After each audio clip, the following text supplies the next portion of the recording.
Chapter 1104. Everyone looked up and saw that the golden pillar had already started to be scratched by the fierce wind, and the entire pillar was also shaking violently. Jintai pressed his palm on the golden pillar, and a big hole appeared on the pillar. "Let's go. My golden cloud rod can't hold on for long."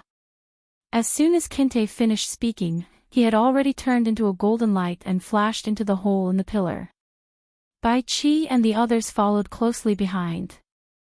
After entering, they found that the pillar was completely empty, forming an empty tube from the bottom to the top. They quickly followed the violently shaking tube and flashed out. As soon as they dashed out from the top of the pillar, they saw Jintai grab the golden pillar. The golden pillar shrunk quickly and returned to his hand from the center of the hurricane. They had escaped from the hurricane. Seeing what Jintai did, Bai Qi was shocked. He grabbed Jintai's clothes and shouted angrily, "What are you doing? More than 1,000 of my men haven't come out yet. Are you crazy?" Jintai pushed him away with his elbow. He picked up the battered golden cloud rod and said harshly, "The golden cloud rod can't hold on for long. It is already difficult for us to come out. We don't have time to wait for more than 1,000 of your men to escape." "Then why didn't you use it to escape earlier? Xing Jun didn't have to die for nothing." Bai Qi, who was about to lose his mind, was pulled back by the silver-armored army and the others. They all advised him that as long as they could protect the Emperor of the Underworld, they would have a chance to avenge Xing Jun. "If it weren't for Xing Jun's death, I wouldn't have thought of using this method to escape. His death was worth it. Otherwise, we would all die together." Jintai looked at the angry Bai Qi and snorted coldly, "Now is not the time for you to show mercy. We don't have a way to break the power of the divine wind staff yet. If we don't leave now, we won't be able to. If you don't leave, I will." On top of the giant snake's head that was floating in the air, Lady Blackpool was looking at the tornado that connected the sky and the earth. She praised her brother in amazement. The king of the Black Mountain, on the other hand, was looking at the tornado with a serious gaze. He suddenly raised his head and looked at the sky above the tornado. He said in a deep voice, "Not good. They actually managed to escape." Madame Blackpool was shocked. "What?" With a swoosh, the monk's staff in the hand of the king of the Black Mountain turned into a stream of light and shot into the sky. In the blink of an eye, it had turned into a huge fellow that was several thousand feet tall, striking toward the top of the tornado with a force that could split the heavens and the earth. With such power, the people high up in the sky naturally noticed it as well. Kintai was the first to exclaim, "Not good. Let's go." Bai Qi and the others also teleported in a panic. A few streams of light quickly disappeared into the horizon. The staff missed its target, and the huge shadow of the staff floated in the air. Lady Blackpool said in surprise, "Big brother." The king of the Black Mountain looked at the sky and sighed. "They still managed to escape. Then why aren't you chasing after them?" Madame Blackpool said anxiously. The king of the Black Mountain shook his head and smiled bitterly, "It's useless. The reason I could defeat them is because of the power of the divine wind staff. In terms of cultivation, I'm far inferior to Bai Qi and Kintai, and in terms of speed, I'm also inferior to them." Sigh. Wang Qing is still a little too impatient. "I've already said that there's no need to rush. I'll wait until I understand more of the divine wind staff's abilities before I make a move.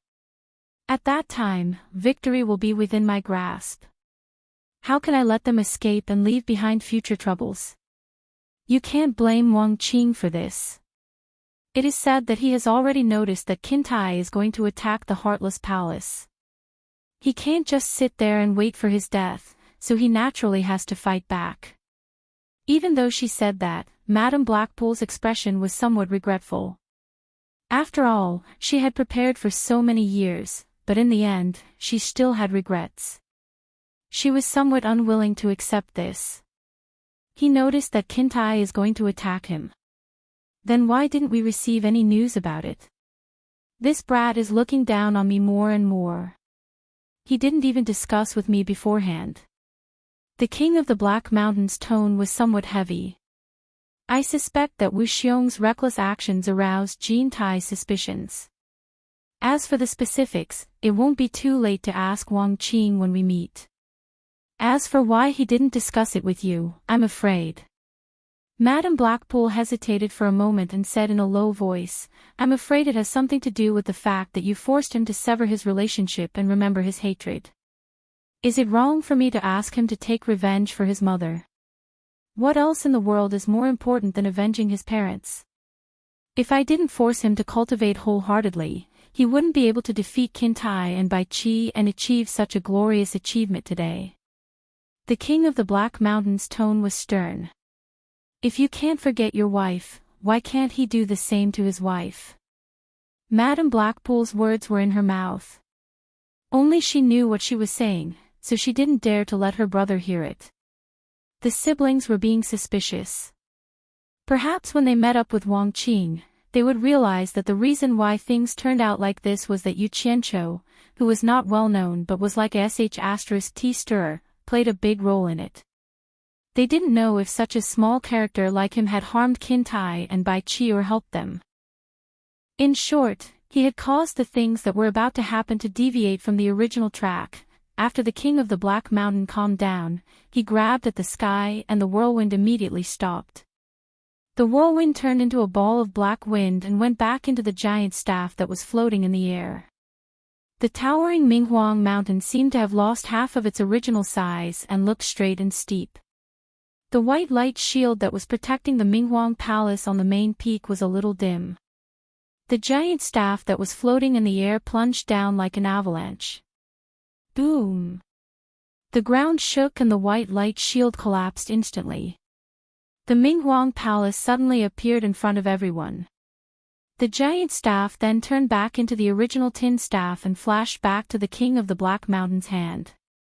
Madame Blackpool's eyes lit up when she saw the Minghuang Palace on the main peak. She waved her sleeves and pointed at the Minghuang Palace. The giant snake under her feet let out a deafening roar and carried the two of them to the Minghuang Palace quickly. Before they reached the top of the mountain, Madame Blackpool couldn't wait to get down. The King of the Black Mountain waved his hand, and a bald man in black clothes flashed over. His bald head was shiny, and his big eyes had no eyebrows. A ferocious glint could be seen in his eyes. He cupped his hands and said in a hoarse voice, "My king. Send my order to search for the whereabouts of Bai Qi, Jin Tai, and the others. Report to me as soon as you have any definite information." The King of the Black Mountain yelled. The bald man in black clothes replied respectfully, "Yes," and left quickly. The Emperor of the Underworld was defeated, and the morale of the people was disrupted. The troops who came to rescue the Emperor from all directions either surrendered or ran away. Another fierce battle ensued. However, the outcome had been determined. Unless the Emperor of the Underworld came back again, he wouldn't be able to cause any more trouble. In the deep wood forest, Madame Blackpool's hysterical laughter suddenly came from the small attic where the Emperor of the Underworld lived. She laughed so happily. When the King of the Black Mountain heard the laughter and dashed in, Madame Blackpool was already lying on the rocking chair by the window. Her eyes were slightly closed, and she rocked the chair leisurely with a smile on her face. She murmured, "Bai Qi. Help me massage my feet." The King of the Black Mountain was startled by her words. He looked around quickly, but he didn't find Bai Qi. After a while, he realized that his younger sister was daydreaming. He didn't know whether to laugh or cry. Is this the building where Bai Qi lives? He glanced at the arrangement of the desk and the bookshelf full of scrolls. Unexpectedly, Madame Blackpool didn't answer his question with her eyes closed. "Big brother. The deepwood forest and this attic belong to me. You can handle the rest as you see fit." She rocked on the chair with a comfortable expression on her face. The King of the Black Mountain was speechless as he put away his staff. He walked to the desk and saw a scroll on it. He pushed it away and rolled it on the table. The scroll showed a scene of a green-robed elder fighting against 4 netherworld generals and by Chi alone. The painting was so exquisite and realistic that even the king of the Black Mountain couldn't help but reveal an expression of admiration. He said, "It seems that this Bai Chi who always dresses like a scholar is not just pretending to be an elegant person. The standard of the painting is quite high. If I can catch him and make him my male toy, it would be good to keep him for my painting."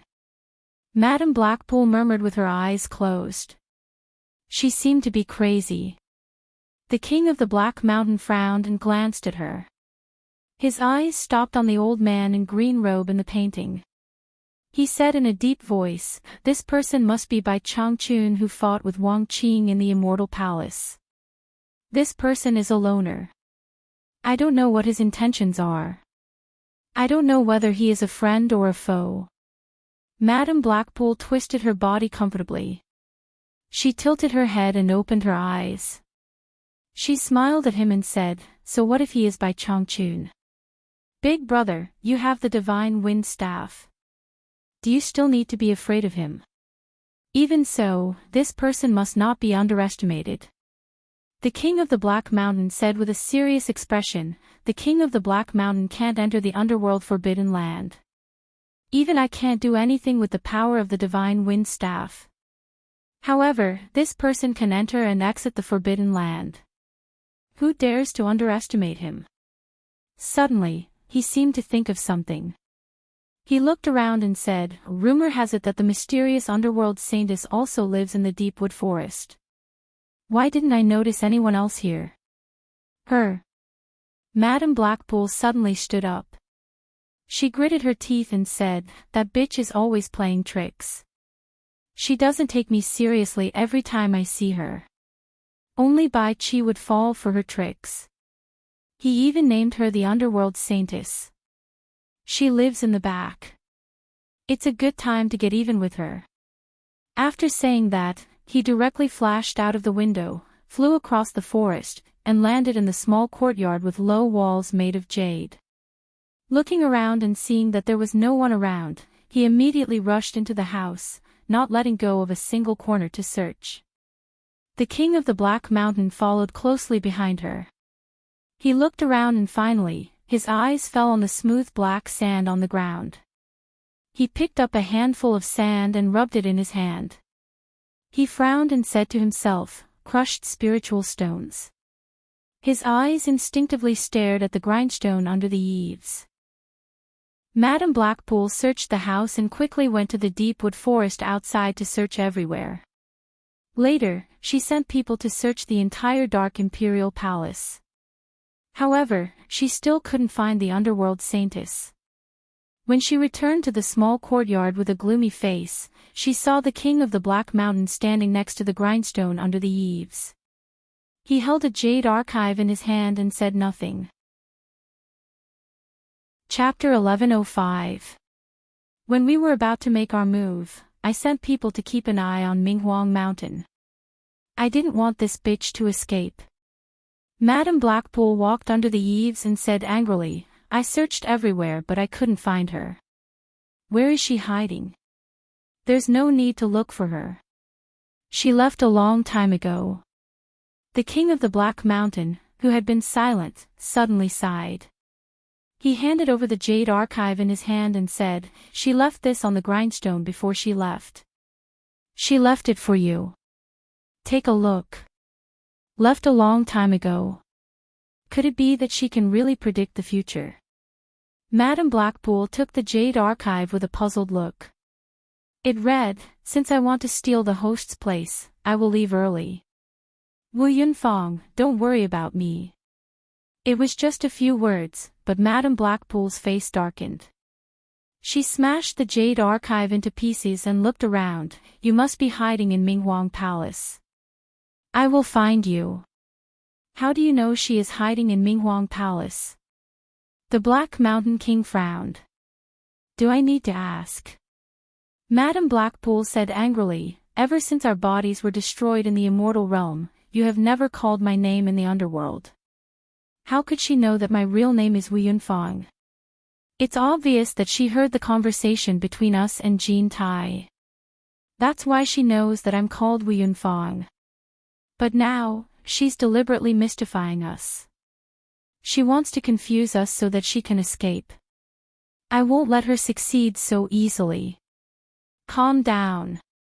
Bai Qi is not an ordinary person. If Bai Qi can call her the underworld saintess, she must have something special about her. The king of the Black Mountain carefully looked around the simple furnishings in the courtyard, as well as the black sand that was ground by spirit stones, and slowly said, I've long heard that this underworld saintess is proficient in the art of divination. Maybe she really is a prophet. You believe this nonsense? If she really can predict the future, Bai Qi wouldn't have been defeated today, and he wouldn't have let me live until now.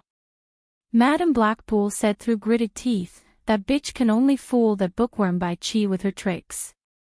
She can't fool me. Even if I have to turn the entire Minghuang Mountain upside down, I'm going to find that bitch. As soon as she finished speaking, Madame Blackpool left in a hurry again. The king of Black Mountain frowned and shook his head. He entered the underworld saintess's house and carefully observed the decorations inside. Several streams of light flew quietly in the sky above the netherworld. They were Jin Tai, Bai Qi, and the others. Everyone's expressions were ugly. The most uncomfortable ones were Jin Tai and Bai Qi. The two of them had ruled the immortal and netherworld for so many years. First, there was Bai Changchun, then there was Wang Qing, and now there was the king of Black Mountain. When did the immortal emperor and netherworld emperor become so easy to bully? In the end, we have been living a comfortable life for too long. Otherwise, we wouldn't have suffered such a defeat. If we were prepared, these people wouldn't be able to do anything. We were too careless. Qintai suddenly let out a long sigh and looked back. After confirming that no one was chasing after them, he gestured to everyone and took the lead to hide in a rocky stream below. The rest of them also followed him down there. Only Jin Tai, Bai Qi, Qian Jun, Ao Jun, and Tian Jun were left in the stream of rocks. None of Bai Qi's subordinates escaped. They were all killed by the divine wind staff. Bai Qi was still angry at Jin Tai. He didn't respond to Jin Tai's words along the way. Jin Tai knew that Bai Qi blamed him for not rescuing his trusted subordinate, Wang Jiaxing Jun, in time. Jin Tai released his divine sense to scan the surrounding area.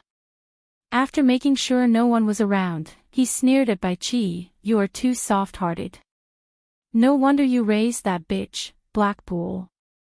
Raising that bitch can at least please me in bed. It's better than you helping Black Mountain raise Wu Xiong's eldest son." Bai Qi immediately retorted. Silver Armor and Qian Jun, who were immersed in sorrow, couldn't help but look at Jin Tai. Jin Tai Ning was speechless. He glanced at Bai Qi's subordinates. To be honest, he was actually quite envious of Bai Qi. He had long wanted to ask Bai Qi for advice on how he could bring out such a group of loyal subordinates who were willing to die. However, he could not bring himself to do so. Is there any point in saying this now? We are really stray dogs now. Let's think about how to turn things around first. Jin Tai glanced at the storage bracelet on Bai Qi's hand and lightly said, "What is the secret of your obsidian light mirror? Why are Wu Feng and his sister so eager to get it? If there is a secret that can help us turn things around, why don't you say it now? What is there to hide now?" Although Bai Qi was angry, he also knew that now was not the time to fight. It was better to work together and discuss a good plan. After pondering for a moment, he said, "Obsidian Light Mirror's original name is not this. There is a record left by Coiling Dragon in the Netherworld God's Palace. It is called Yin Yang Mirror." Jin Tai's eyes immediately lit up. How can the treasure mentioned by Coiling Dragon be easy to obtain? Is it because you can't use the power of this treasure? Otherwise, how could you block the divine wind staff? It is true that I can't use the power of this treasure, but the true power of this yin-yang mirror is not reflected in fighting. Bai Qi glanced at Silver Armor Army and the others. They were all his trusted subordinates, so there was nothing to hide. He immediately said with a solemn expression, according to the records of Coiling Dragon, the yin-yang mirror can see through the two realms of yin and yang, and control the cycle of life and death. It is said that those who can use the power of this treasure can see anyone's fate and reincarnation. In other words, it can show you who you reincarnated from in your previous life. It can also control what you reincarnate into in your next life, whether it is a human, a dog, a pig, a cow, and so on. When they heard this, they were all shocked. They didn't think that there would be such a treasure. It was a little too magical.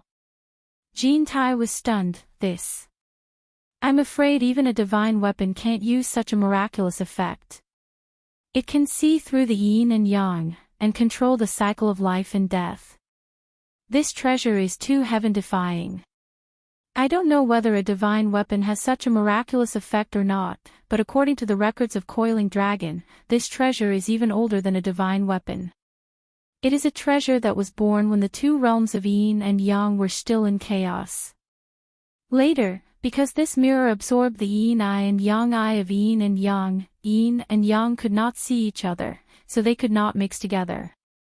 Thus, yin and yang were separated, creating the two realms of yin and yang. It is said that this mirror represents the yin-yang eye. This is too mysterious and too profound. I still don't understand what it means. Bai Qi shook his head and sighed. Older than a divine weapon. Jean Tai's throat moved slightly, and a trace of greed flashed in his eyes. Bai Qi saw this and coldly snorted. Unfortunately, this thing fell in the underworld when the two realms of yin and yang were divided, so it is destined to be a treasure of the underworld. Jean Tai, don't let your imagination run wild. Even if this thing is given to you, you have no way to control it. In your hands, it is less than a piece of scrap iron. Nonsense, when did I let my imagination run wild? Jean Tai's expression did not change, and his heart did not jump as he said, I am just curious. Although this treasure is magical, it is actually a bit weak. In terms of power, it is not even comparable to the Wind God's staff in Wu Feng's hands. Why are the Wu siblings so anxious to get it? This is mainly because of the words of Coiling Dragon in the Netherworld God Palace. He said that only those who can wield the yin-yang mirror are worthy of being the ruler of the underworld. Bai Qi revealed a trace of a bitter smile, and slightly shook his head. It is because of this insignificant sentence. Coiling Dragon once controlled the entire Styx, and was the main god that the Styx's water race worshipped. And those old fellows in the Netherworld God Palace who desired to ascend to the divine realm took the words left behind by Coiling Dragon as a divine decree, making people helpless. Jean Tai. Now you should understand why this obsidian light mirror is so important, right? Jean Tai pondered for a while, and then nodded thoughtfully. I understand. I used to think it was strange that the water race of the Styx's united forces were so powerful, and they had so many masters, but they never interfered with the rule of the underworld emperors of the past. This was somewhat illogical. It turned out that the underworld emperors of the past had the obsidian light mirror, which is also known as the yin-yang mirror. To put it bluntly, those old fellows from the Netherworld Divine Palace are just flattering the Coiling Dragon God. In short, it's not because this mirror is powerful, but because it represents the teachings of the Coiling Dragon God. Exactly. This is what it means. This obsidian light mirror is the symbol of the ruler of the underworld. No matter who sat on the throne of the underworld emperor of the underworld, if they did not have this obsidian light mirror, they could not be considered a true emperor of the underworld. Once they had a conflict with the water race of the Styx, or provoked the old fellows in the Netherworld God Palace, if they could not take out the obsidian light mirror to control the situation, they would not give face to the emperor of the underworld.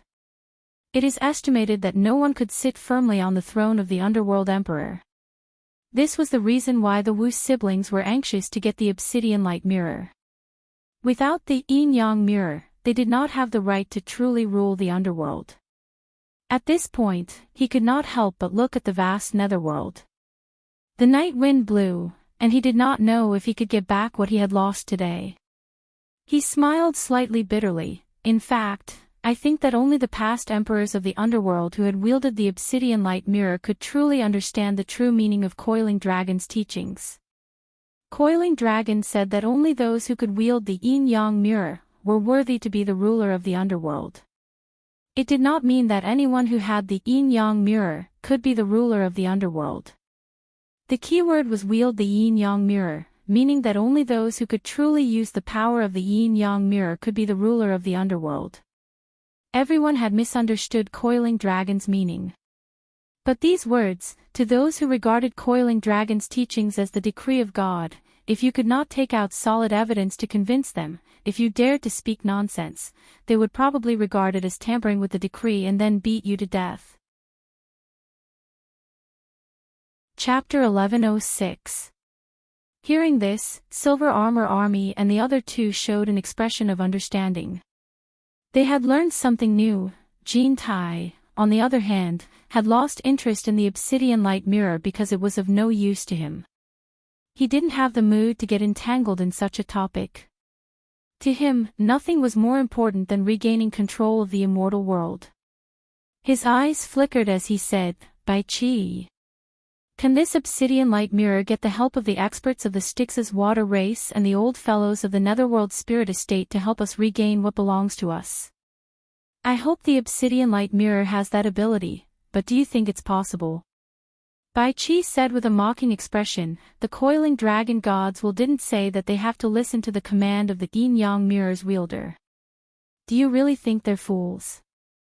They're all a bunch of old fools. They're not as stupid as you. If the obsidian light mirror could really command the entire netherworld, I'm afraid it wouldn't have fallen into my hands. Those old fellows would have come out of the mountains to snatch it, and I wouldn't be with you until today. Let's use our brains and find another way out. Jean Tai thought about it and said with some anger, "Then what do you think we should do? Are we supposed to hide here forever? Staying here isn't a long-term solution. We'll be discovered sooner or later. We have to find a safe place to settle down first, then think of a way to deal with that Wu Feng and his family." Want to find a safe place to settle down? Where is there a safe place for us to settle down now? Bai Qi sneered. How about the Netherworld Spirit Estate? You have the obsidian light mirror. Those old fellows shouldn't stop you from finding a place to settle down there. Jean Tai said naturally. Bai Qi nodded. It will help us settle down, but don't forget, Wu Feng was able to bring out the Wind God staff from the Netherworld Spirit Estate. That means he can also enter and exit the Netherworld Spirit Estate. Although we don't know the reason, it's very likely that he has a close relationship with one of the almighty beings inside. Otherwise, he wouldn't be able to safely bring out a treasure like the Wind God staff. In this situation, do you still dare to take this risk? Qintai's expression froze, and he said helplessly, "We can't stop Wang Qing's sword-drawing style in the immortal world, and the underworld can't beat his father's Wind God staff. However, we didn't dare to rashly step into the human world as we were afraid of incurring the wrath of the heavens. The golden lightning that filled the sky still gave me lingering fear. It was too frightening. It's a pity that it's not time for the divine ruin realm to open yet. Otherwise, after we enter, we can join hands to seal the passageway, and when the time is right, we can open the passageway to take revenge. We probably can't win against Wu Feng even if we go to the Netherworld God Manor, and we can't enter the forbidden area of the underworld. Don't tell me there's no place for us to stand within the several realms. How did we end up like this? It's all your fault. If you hadn't eradicated the wind evolution sect back then, would there be such trouble today? However, that ghost world forbidden land. Bai Qi said thoughtfully, I wonder what method that Bai Changchun used to enter and exit the mysterious forbidden land. Speaking of which, if we can rope in Bai Changchun's help, Who knows, maybe that old brat's amazing skills can break the divine wind staff. By Changchun. Humph. Do you think that's possible? You almost killed him back then, and he kept saying in the immortal palace that he would take my life in the future. There's no way to resolve the grievances between us. At this moment, Kim Tae realized that he seemed to have pushed him too far. He couldn't find a way out. His face gradually became ferocious as he said, "If you push me too far, then don't blame me for being impolite." Oh. Bai Qi dragged out the last syllable and said with some disdain, "How can you be impolite? It's already come to this, are you still being polite to them? Why can't I see that?" Jean Tai said with a savage expression, "Open all the demon realm seals in the immortal and netherworld, and the 72 realms of the human world. Open the 74 demon realm passageways that the demon god opened back then. Even if you can't open them all, just opening one is enough. I'm sure that the 3 knights will seize the opportunity to lead the heroes of the demon world to the 3 realms again." Demon King 3 Knights. The silver-armored army, purple-armored army, and blue-armored celestial army all cried out in shock. "You're crazy." Bai Qi was very moved as he said sternly, "Back then, we spent a great deal of effort to seal the 3 knights and his group of demons in the demon world. Once you open the demon world, the 3 realms will once again fall into the hands of the demon Dao. Who in the 3 realms can be the 3 knights' opponent?" Back then, even those old fellows in the Netherworld God Palace had to think twice and didn't dare to provoke them. So many years have passed, have you thought about how terrifying the 3 knights is now? Let's not talk about this for now. Back then, it was you and I who used a scheme to seal them. When the 3 knights comes out, the first thing he will do is seek revenge on us. At that time, there really will be no path to heaven or door to hell. Jean Tai was silent for a while. From his abnormally serious gaze, it could be seen that he was also very afraid of the Demon King 3 Knights. After thinking for a while, he looked at Bai Qi and asked indifferently, "If we are forced into a corner and the 3 Knights is willing to let us go and save us, are you willing to open the Demon Realm passageway and let the 3 Knights out?" "The 3 Knights will let us go and save us." "Don't talk nonsense. That's impossible. We sealed them for so many years, and they want nothing more than to swallow us alive. How could they let us go?" Bai Qi suddenly raised his hand and said sternly, "Let's stop here. I will not agree to open the demon world again. Let's not talk about this anymore. We should think of another way. Actually, if you really force me to that point, you should know that I can open the seal of the demon world by myself. I don't need your permission." Jean Tai stared straight at Bai Qi and said slowly, "Back then, after sealing the demon world, you took a piece of cloth stained with the blood of the 3 knights and said that you have a secret technique to communicate with the 3 knights of the demon world through the blood on the cloth. Presumably, you weren't lying at that time." Bai Qi sneered, "You want me to communicate with the 3 knights of the demon world and negotiate with him on the condition that he let us go and help us, and we open the demon realm passageway to release him?"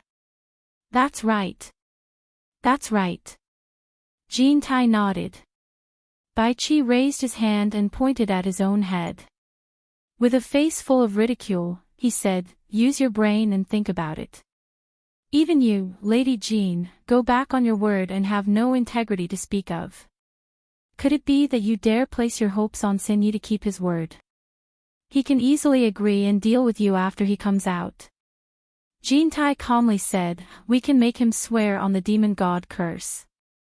From the 1 Night Demon Monarch to the 2nd Night Demon Monarch to the 3rd Night Demon Monarch, they are all direct descendants of the demon god.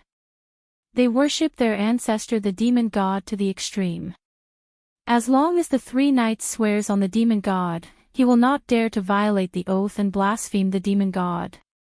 We can use this to negotiate the conditions. What is there to be afraid of?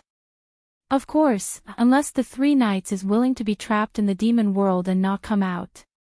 In that case, there is nothing we can do." But I'm sure he wants to come out. Bai Qi shook his head. You're crazy. With the passage of time, if the 3 knights doesn't take the oath seriously, I can't imagine how miserable your death will be. I know this method is very risky, but if we are forced into a dead end, we will die either way. Since there is a glimmer of hope, why don't we try it? At least if we die, we can drag them down with us. No one will have an easy time. Just think of it as revenge. There is nothing bad about it. Jintai said with a self-mocking tone, what do you think? Don't you want to take revenge for the Huang Jiaxing army? The 3 silver-armored soldiers looked at each other, then at the emperor of the underworld they were loyal to. Bai Qi fell into silence. After a while, his eyebrows twitched. It was unknown what he thought of, but he looked at Jintai up and down and said, Jintai, you are actually a gold spirit. This is really surprising. Could it be that your physical body is made of gold? If that is the case, then you will be invincible. You have played with so many women. If you take Ji Wu as your wife, can she help you reproduce? Hearing this, Jintai's face instantly changed. With a twisted expression, he said sternly, Bai Qi, I am talking to you about serious matters. If it wasn't for the fact that he was afraid of being discovered, he would have shouted it out loud. Don't misunderstand, I am talking about serious matters. Bai Qi continued to ask in a curious tone, as far as I know, there are 5 great spirits in this world. Since you are a gold spirit, then there should be other spirits. Do you not have a way to contact them for help? Bai Qi, you still dare to mention, oh. Jintai's angry face froze. Suddenly, he clenched his fists and said, how could I forget about him? If we can find him for help, we might be able to solve the problem. Who? Is he also one of the 5 great spirits? Bai Qi's eyes lit up. The 3 silver-armored soldiers' eyes also lit up when they heard that there was hope to solve the problem. Jintai squinted his eyes and said, that old thing always appears and disappears mysteriously, but he is indeed a capable person. At least, he is stronger than me. It is just that he is used to staying aloof from worldly affairs. I don't know if we can find him. Saying this, he suddenly turned around and said, let's go. We will return to the immortal world and go to the ancient forest of Wood Immortal Province. Maybe we can find him there. Okay. Bai Qi nodded. The silver-armored soldiers was startled. He quickly cupped his fists and said in a low voice, Emperor of the Underworld. We have contacted Zhang Jun. The Purgatory army was attacked by a large number of people. Now, they are all dead. Zhang Jun led a few of his subordinates to escape and found a chance to send a message to us. He asked where to meet us. Should we ask him to go directly to the immortal world? Bai Qi slowly turned around and looked at his 3 subordinates. He tightly pursed his lips for a while. Then, he secretly took out a crystal-clear ice talisman and stuffed it into the silver-armored soldier's hands. He transmitted his voice to the 3 silver-armored soldiers at the same time, I don't know what will happen if I go there. If there is trouble, it is not difficult for me to escape with my cultivation. But it is too dangerous for you to go with me. Remember what I said, change your appearances and sneak to the Great Snow Mountain. Let Zhang Jun meet you there. Chapter 1107. In the rocky stream, there was no moonlight, but there was a cool breeze. Jin Taiwei glanced at them and guessed that they wanted to go their separate ways. With the current situation, this was not something he wanted to see. If he brought a few more people with him, they would be able to block the enemy at a critical moment. This was especially true for Bai Qi's loyal and brave subordinates, who were willing to sacrifice themselves to block the enemy at a critical moment. Even if they couldn't block the enemy, it would still be good if they could delay the enemy for a while. Bai Qi, take Qianjun and the others with you. We can take care of each other. Jean Tai interrupted with ulterior motives. Bai Qi glanced at him coldly, and continued to transmit his voice to his three subordinates. The Snow Empress and her husband owe me a favor, and I trust their characters. Therefore, I've been saving this favor as a backup plan, and I haven't told anyone, and I haven't let anyone know about it. I'm preparing to use it at a critical moment. Now the situation is not in our favor. I vaguely feel that this matter is a bit sudden. There are too many factors involved in it. This matter should not be so simple.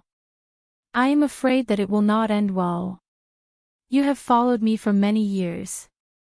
Unfortunately, I have nothing left for you. I only hope that I can protect you as much as possible. After you reach the Great Snow Mountain, take out this ice talisman and ask for protection. The Snow Empress and her husband will arrange a place for you. Although the cultivation of the Snow Empress and her husband is not very strong, they have the Great Snow Mountain to rely on. Not many people have the ability to break into the Great Snow Mountain and make things difficult for them. Unless someone can destroy the Great Snow Mountain that has existed for countless years, even if the Snow Empress and her husband are no match for them, they should have no problem to hide. In addition, they have 800,000 Ice Soul Profound soldiers under their command. With their protection, you should be very safe in the Great Snow Mountain. Seeing that they were eager to express their opinions, Bai Qi raised his hand to stop them. Don't say anything else. Listen to my arrangements. Now that they've revealed all their trump cards, I'm already prepared. At the very least, there isn't anyone in the three realms that can stop me if I want to flee. I'm just going to see if there's any room to turn the situation around. If it's possible, I'll naturally summon all of you to help me. If it doesn't work, I won't go to my death. I'll go to the Great Snow Mountain to look for you. That's settled, you can go. Waving his hand at the three of them, he resolutely turned around and snorted at Kim Tae, whose eyes were flickering with uncertainty. Let's go. The Silver Armor Army, the Purple Armor Army, and the Blue Armor Army all knelt down on one knee in unison. They tried their best to suppress their excitement as they saluted, "Farewell, Underworld Emperor." When they raised their heads again, the figure in front of them had already disappeared, and two flowing lights, one gold and one white, disappeared on the horizon. A flying shuttle was flying toward the Minghuang Mountain at a moderate speed. Along the way, they would occasionally bump into large groups or small groups of people chasing and killing each other, making them feel that the netherworld was already in chaos. Nie Xiaoqian and the others didn't want to encounter any trouble on the way, so they had already changed their conspicuous golden robes. The flying shuttle didn't dare to fly too fast. Firstly, it was afraid of attracting too much attention. Secondly, Nie Xiaoqian and the others were constantly observing their surroundings. Because they didn't know Kim Tae's exact location, they couldn't communicate with him through voice transmissions, so they could only rely on their eyesight to carefully search for him. None of this had anything to do with Yu Qianqiu. Yu Qianqiu was still using his old habits, sitting at the back of the group and thinking about his own matters. In the end, she actually walked to the back of the group and sat next to Yu Qianqiu. However, what made him depressed was that Qingyang kept glancing at him from time to time. What was even more excessive was that she didn't seem to enjoy looking at him from afar. In the end, she leisurely walked to the back and bent down to sit next to Yu Qianqiu. This immediately attracted everyone's attention. From time to time, everyone would glance behind them. This was because everyone who knew Qingyang knew that this woman didn't care about ordinary men at all, let alone sitting next to a stranger. In this way, it immediately attracted everyone's attention. From time to time, they would look back, because those who knew Qingyang all knew that this woman didn't care about ordinary men at all, let alone a stranger who was sitting shoulder to shoulder with her. Especially Nie Xiaoqian's eyes, which were unscrupulously looking back and forth between the two of them, were full of suspicion. Yu Qianqiu, who was sitting on pins and needles, had a vague feeling that Qingyang might have recognized him, but for some reason, she couldn't be sure. After all, the two of them had been dancing together for a few days. Not only were they very familiar with each other's body shape, eyes, and ears, they could even recognize each other's body odor. After thinking this through, Yu Qianqiu cursed inwardly. Since he had already started, he decided to just go with the flow. He moved his body to the side, not letting Qingyang see his face, and lied down, pretending to sleep. In the end, he really did fall asleep. His dreams were filled with scenes of him and Qingyang dancing naked in the Green Pear Palace and being scolded by her. After an unknown amount of time, the speed of the flying shuttle suddenly decreased. Yu Qianqiu immediately woke up from his muddle-headedness. Hearing the sounds of fierce fighting, he immediately sat up. Nie Xiaoqian quickly walked forward and asked in a low voice, "What's wrong?" And Gao, who was driving the flying shuttle, pointed forward and said, "There are thousands of people fighting in front of us. Should we go around them?" Everyone looked over and saw a wide canyon between two towering mountains in front of them. Thousands of people were fighting in the canyon. The group that had the advantage in numbers looked like the Netherworld's Dark Nether Army from their clothes. The battle looked more like a siege battle between the Dark Nether Army and the Dark Nether Army. Let's avoid the Dark Nether Army as much as possible. Nie Xiaoqian thought for a moment, then waved her hand and pointed at the towering mountain on the left, saying, "Go around the mountain on the left." And Gao obeyed and quickly drove the flying shuttle to the mountain on the left. When the battle in the canyon disappeared from everyone's sight, the flying shuttle had just gone around the back of the mountain and was about to speed up, but suddenly, a streak of light flew over from the mountain and blocked the flying shuttle's path. The flying shuttle abruptly stopped. A woman in black with shoulder-length hair and half her face covered by a veil was blocking the way. Her deep gaze swept across everyone, causing everyone to become vigilant. Yu Qianqiu also quickly stood up. However, the people in front of him blocked his line of sight, so he naturally stepped on the horizontal board at the end of the shuttle that he had just been sitting on. He raised his head to take a look, but unexpectedly, his eyes widened as if he had seen a ghost. His head shrank back and he quickly sat back down. Qingyang, who was sitting next to him, frowned and stared at the place where he had just stepped on. It seemed that she was not used to his country bumpkin style. The black-clothed woman in front of them looked at Nie Xiaoqian's face and said indifferently, "So it's the Immortal Palace's chief steward Nie. Long time no see." Everyone's eyes were fixed on Nie Xiaoqian. Nie Xiaoqian was slightly startled and seemed to remember something. She quickly cupped her hands in surprise and said, "So it's the Saintess." "Saintess, why are you here?" Based on everyone's experience, they immediately guessed that the person who had just arrived was the mysterious woman that the Underworld Emperor Bai Qi had called the Saintess of the Underworld. They couldn't help but look at her with great surprise. Qingyang was also curious to see what this legendary Saintess of the Underworld looked like. However, when she tilted her head slightly, she found that Yu Qianqiu was sitting motionlessly like an old monk in meditation. She suppressed the urge to stand up and take a look.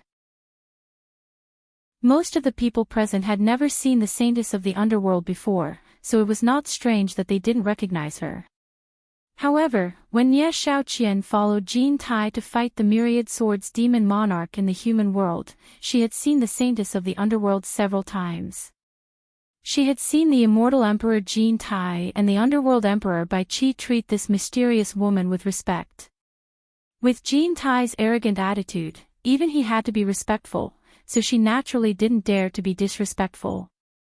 The Saintess quietly replied, "I will wait here for the Underworld Emperor's arrival." Her gaze swept across everyone's faces as if she was examining something. Everyone looked at each other, but Nie Xiaoqian revealed a joyful expression and said, "Saintess, you mean to say that the Underworld Emperor will pass by this place?" The reason for her happiness was very simple. With the situation at this point, the Underworld Emperor and the Immortal Emperor would definitely be together.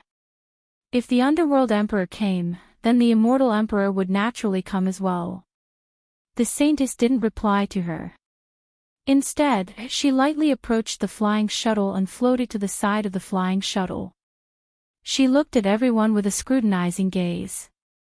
Just as she was feeling a little disappointed, she suddenly saw a man and a woman nestled at the back of the flying shuttle. The woman was curiously looking at her while the man was sneaking glances at her from time to time like a thief, as if he was afraid of her approaching. The saintess' gaze paused on Yuchincho's face for a moment, then she looked at everyone again. In the end, she didn't find the person she was looking for. Just as she was about to turn around and leave with a strange frown, she suddenly exclaimed in surprise. She abruptly turned around and looked at Yuchincho again. Her eyes slightly emitted a strange black splendor, and her pair of eyes seemed to become even more profound. Bitch! Have you never seen a man before? Yuchincho looked down at the floor and cursed in his heart. The black splendor in the saintess' eyes suddenly disappeared. She looked at Yuchincho in a daze, and no one knew what she was thinking. No one else knew, but her mouth slightly formed a circle under the black veil. Everyone's gaze kept moving between her and Yuchincho. They didn't know what the saintess was trying to do. Only the great bright wheel's heart began to race. After the saintess' misty eyes returned to normal, she lightly floated to the back of the flying shuttle. Yuchincho, who had his head lowered, suddenly noticed that there was a pair of black boots in front of him. Moreover, it was the style of a woman. He couldn't help but slowly raise his head, and his eyes met with the slightly lowered head of the saintess. Yuchincho's expression stiffened. He coughed and pretended to casually tilt his head to the left. However, he discovered that Qingyang was staring at him with wide eyes. It was obvious that he was looking in the wrong direction.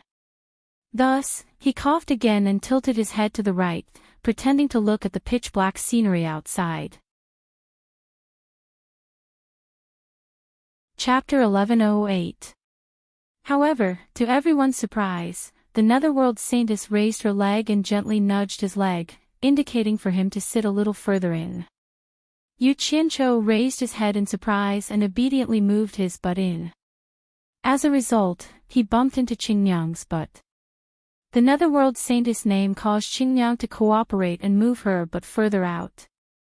Finally, there was a small empty space at the end of the shuttle, and the netherworld saintess sat down without any hesitation. What did it mean to be on pins and needles? Yuchincho now had another understanding of the situation. The situation was like this: there were 3 people in the small space, and 2 women were sandwiching a man in the middle. In fact, the 2 women knew him, and he also knew the 2 women. However, he had changed his appearance and wanted to pretend that he didn't know the 2 women. However, the 2 women seemed to recognize him, and he had to pretend that he didn't know them. Thus, the 2 women began to push him left and right. There was also a group of people watching the show with surprised expressions. They thought that he had done something to the 2 women, but in fact, he hadn't done anything to them. Nie Xiaoqian and the others looked at the 3 people in the back with suspicious eyes. They couldn't figure out what the 3 people were doing. Could it be that there was a place with good feng shui behind them? Or could it be that Niu Yud's charm was limitless, and women fell in love at first sight? Even if it was a place with good feng shui, even if Niu Yud's charm was limitless, there was no need to do this in front of everyone, right? Yuchincho straightened his back and sat there motionlessly. At this moment, he couldn't find even the slightest bit of feeling like he was hugging a woman on his left and right. There were still faint sounds of fighting coming from the canyon on the other side of the mountain, but aside from the sound of the wind, it was eerily quiet here.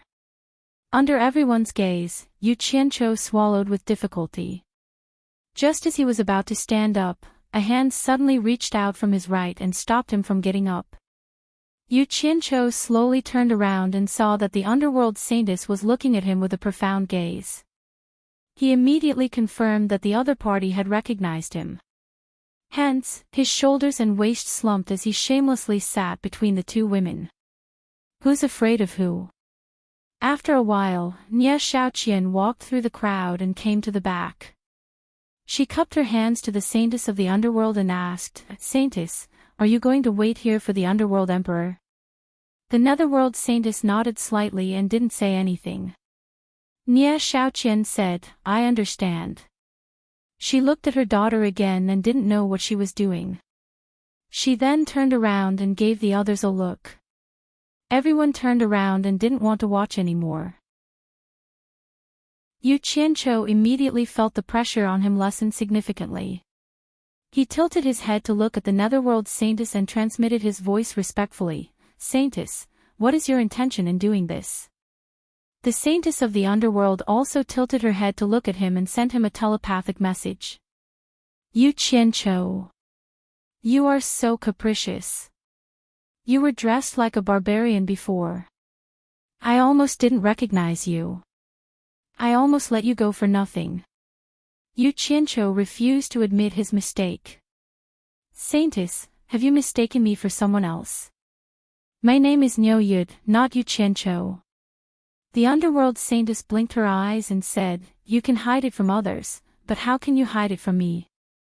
You should know that I am proficient in divination and can see many things that others can't. How can your little tricks fool my eyes? Do you want me to expose your true colors in front of everyone? Hee hee. No wonder you are the saintess of the underworld. I can't fool you. Yu Qianqiu snorted. He was a little displeased by the other party's belittling and threatening words. It's not a big deal to be proficient in divination. Take me for example. Although I am also proficient in divination, I always keep a low profile and never show it off in front of others. I think it's meaningless to do so. To put it bluntly, it's just vulgar. Oh.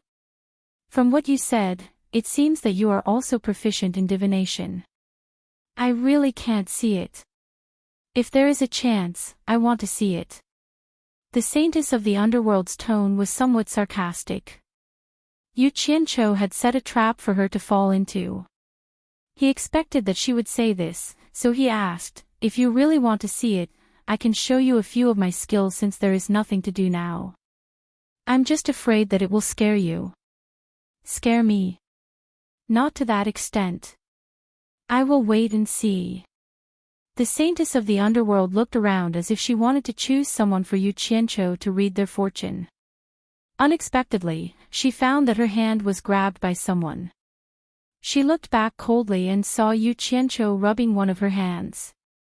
He even had a greasy smile on his face, revealing a very wretched look. She had never been treated so disrespectfully before. She immediately said in a cold tone, Are you courting death? Qingyang, who had been silently observing the actions of the two, was stunned. From their expressions, she could tell that the two of them seemed to be conversing with each other through voice transmissions. She never would have thought that the fellow beside her would actually do something like profaning the underworld saintess. She could already see the murderous intent in the underworld saintess' eyes, but the fellow was still smiling shamelessly. Didn't you want to see my divination skills? It's best to use you to verify it. You should know whether or not your divination is accurate. Otherwise, you will say that I am talking nonsense. Why are you looking at me like that? If you don't want to, just say it. However, I will say this in advance. You were the one who went back on your words, not me. Yu Qianqiu spoke righteously, but there was a lewd smile on his face, purposely trying to disgust the other party. He was overjoyed in his heart and sighed inwardly. Dealing with this kind of woman who was used to being high and mighty. If you don't suppress the east wind, her west wind will suppress your east wind. You can't always be nice to her. When it's time to take care of her, you have to take care of her. Don't be fooled by his complacent appearance. In fact, he knew his own capabilities best. If he hadn't gone to the all-heavens boundary and learned some secrets, he wouldn't have dared to bully the underworld saintess like this. Even if he was given 100 times more courage, he wouldn't have dared to do so. However, the underworld saintess thought that Yu Qianqiu was deliberately advancing in order to retreat. If she refused now, the other party would naturally take advantage of her. Even if she took care of him, he would still be in the right. Thus, she resisted the urge to slap Yu Qianqiu to death. She clenched her teeth and transmitted her voice, "Is there anyone who divines like you?" Yu Qianqiu grabbed her hand, which was gradually becoming a little tense, and continued to touch her wrist. As he touched it, he laughed shamelessly and said, "To think that you are proficient in the art of divination. There are tens of thousands of techniques that you need to know, and they all return to the origin. Could it be that you don't know that there is a technique in the art of divination called bone feeling? A person's fate is, in fact, predestined in the unseen world. Then, how can it be reflected? It is reflected in a person's bone texture." The saintess was slightly stunned by his words. Although she didn't know how to touch bones, she was, after all, proficient in this field. Not only did Yu Qianqiu's words make sense, but some of them were indeed reasonable in the art of divination. It didn't seem like he was talking nonsense. However, the lewd smile on his face, which was like that of a prostitute, was really unbearable. The most hateful thing was that his so-called bone-touching, no matter how she looked at it, seemed like he was molesting a good woman. "After touching for so long, what did you find?" The saintess's tone was so gloomy that ice water could be wrung out of it. She suddenly withdrew her hand and subconsciously looked at the people standing in front of her, afraid that they would see her. Fortunately, everyone was facing forward to show respect to her, the saintess of the underworld. Only the woman at the side was stunned. Little did she know, if everyone was watching, Yu Qianqiu might not have dared to do this. Of course, this guy couldn't be judged by common sense. Perhaps he would dare to do such a despicable thing in front of everyone. In reality, he was thick-skinned and black-hearted. There was nothing he didn't dare to do. Everything depended on the situation. "I only touched for so long, and I only touched one palm. What can I find?" Yu Qianqiu complained weakly. The saintess suddenly looked over and said with a cold and stern voice, "Then, how much longer do you want to touch? Where else do you want to touch? If you can't say anything, believe it or not, I will immediately chop off your hands." What a joke! I will let you see my divine foresight. Yu Qianqiu chuckled in his heart, but his expression turned solemn as he replied, "Since that's the case, then I'll have to embarrass myself. If I've miscalculated in any way, please forgive me." "You want me to forgive you if you are wrong?" The saintess of the underworld was instantly angry. She gnashed her teeth and emphasized word by word, "If you are wrong, I will chop off your dog hands." "Ah. I will try my best." Yu Qianqiu pretended to touch his chin and rolled his eyes as he pondered. Then, he explained seriously, "From the bone pattern on your palm and your current identity, the Emperor of the Underworld, Bei Qi, is the supreme master of the underworld, but he regards you as the saintess of the underworld and will probably listen to everything you say. Therefore, you have a faint air of the overlord of the underworld. If I am not wrong, there should be a word overlord in your name. Am I right?" The saintess of the underworld trembled all over. She looked at Yu Qianqiu in a daze. After a moment of silence, she didn't say whether Yu Qianqiu was right or not. She just gnashed her teeth and said, "Continue to calculate." Yu Qianqiu wasn't in a hurry to force her to give him an answer.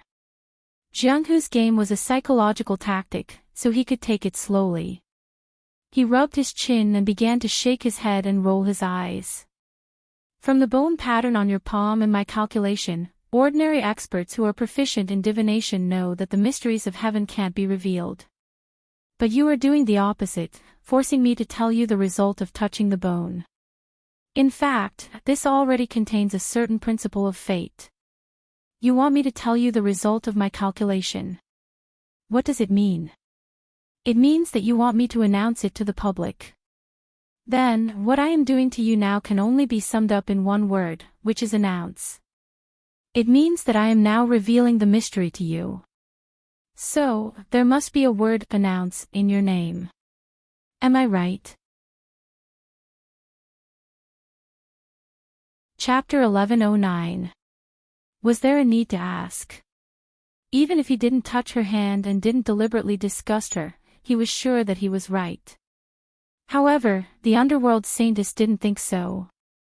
Ever since she walked out of the all heavens boundary, she hadn't told anyone her name. It had been so long that she had almost forgotten what her name was. It was even more impossible for people outside the all heavens boundary to know her name. If it was a coincidence that Yu Qianqiu got one word right, then why did he get 2 words right in a row? What convinced her most was that Yu Qianqiu's calculation was reasonable and convincing, and it didn't seem like a blind guess at all. Most importantly, Yu Qianqiu's calculations were correct. Her name really did have the characters Tai and Xian in it. This was definitely not something that could be found through simple guesses and guesses. Although she was proficient in the art of divination, she was frankly shocked, very shocked. She never dreamed that Yu Qianqiu would have this skill. Not only did she look at him in a new light, but she also suddenly felt that this Yu Qianqiu was somewhat unfathomable. Thinking that she couldn't see through his fate, it was naturally not surprising that he had some hidden skills. Therefore, she was even more certain that he was the person she was looking for. How could she know that Yu Qianqiu had mingled with people from all walks of life in his previous life?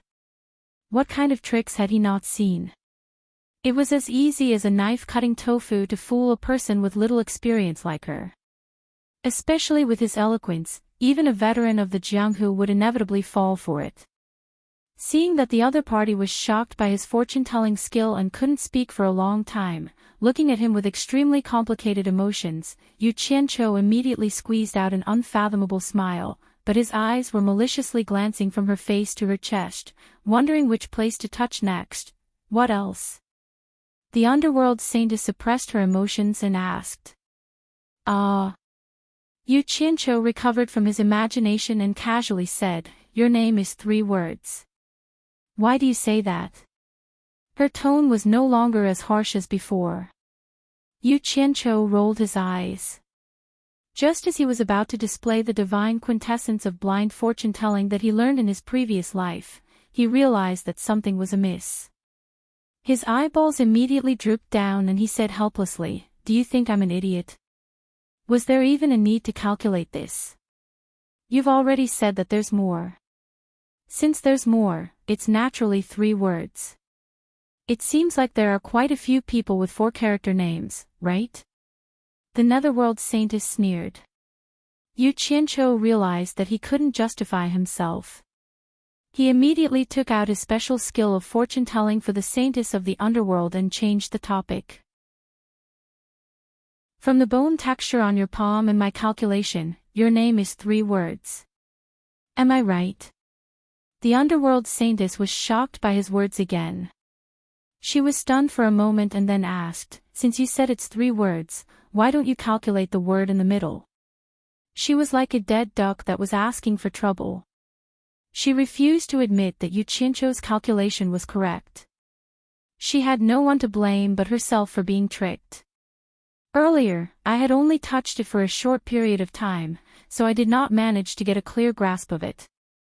I was only able to calculate out 2 characters.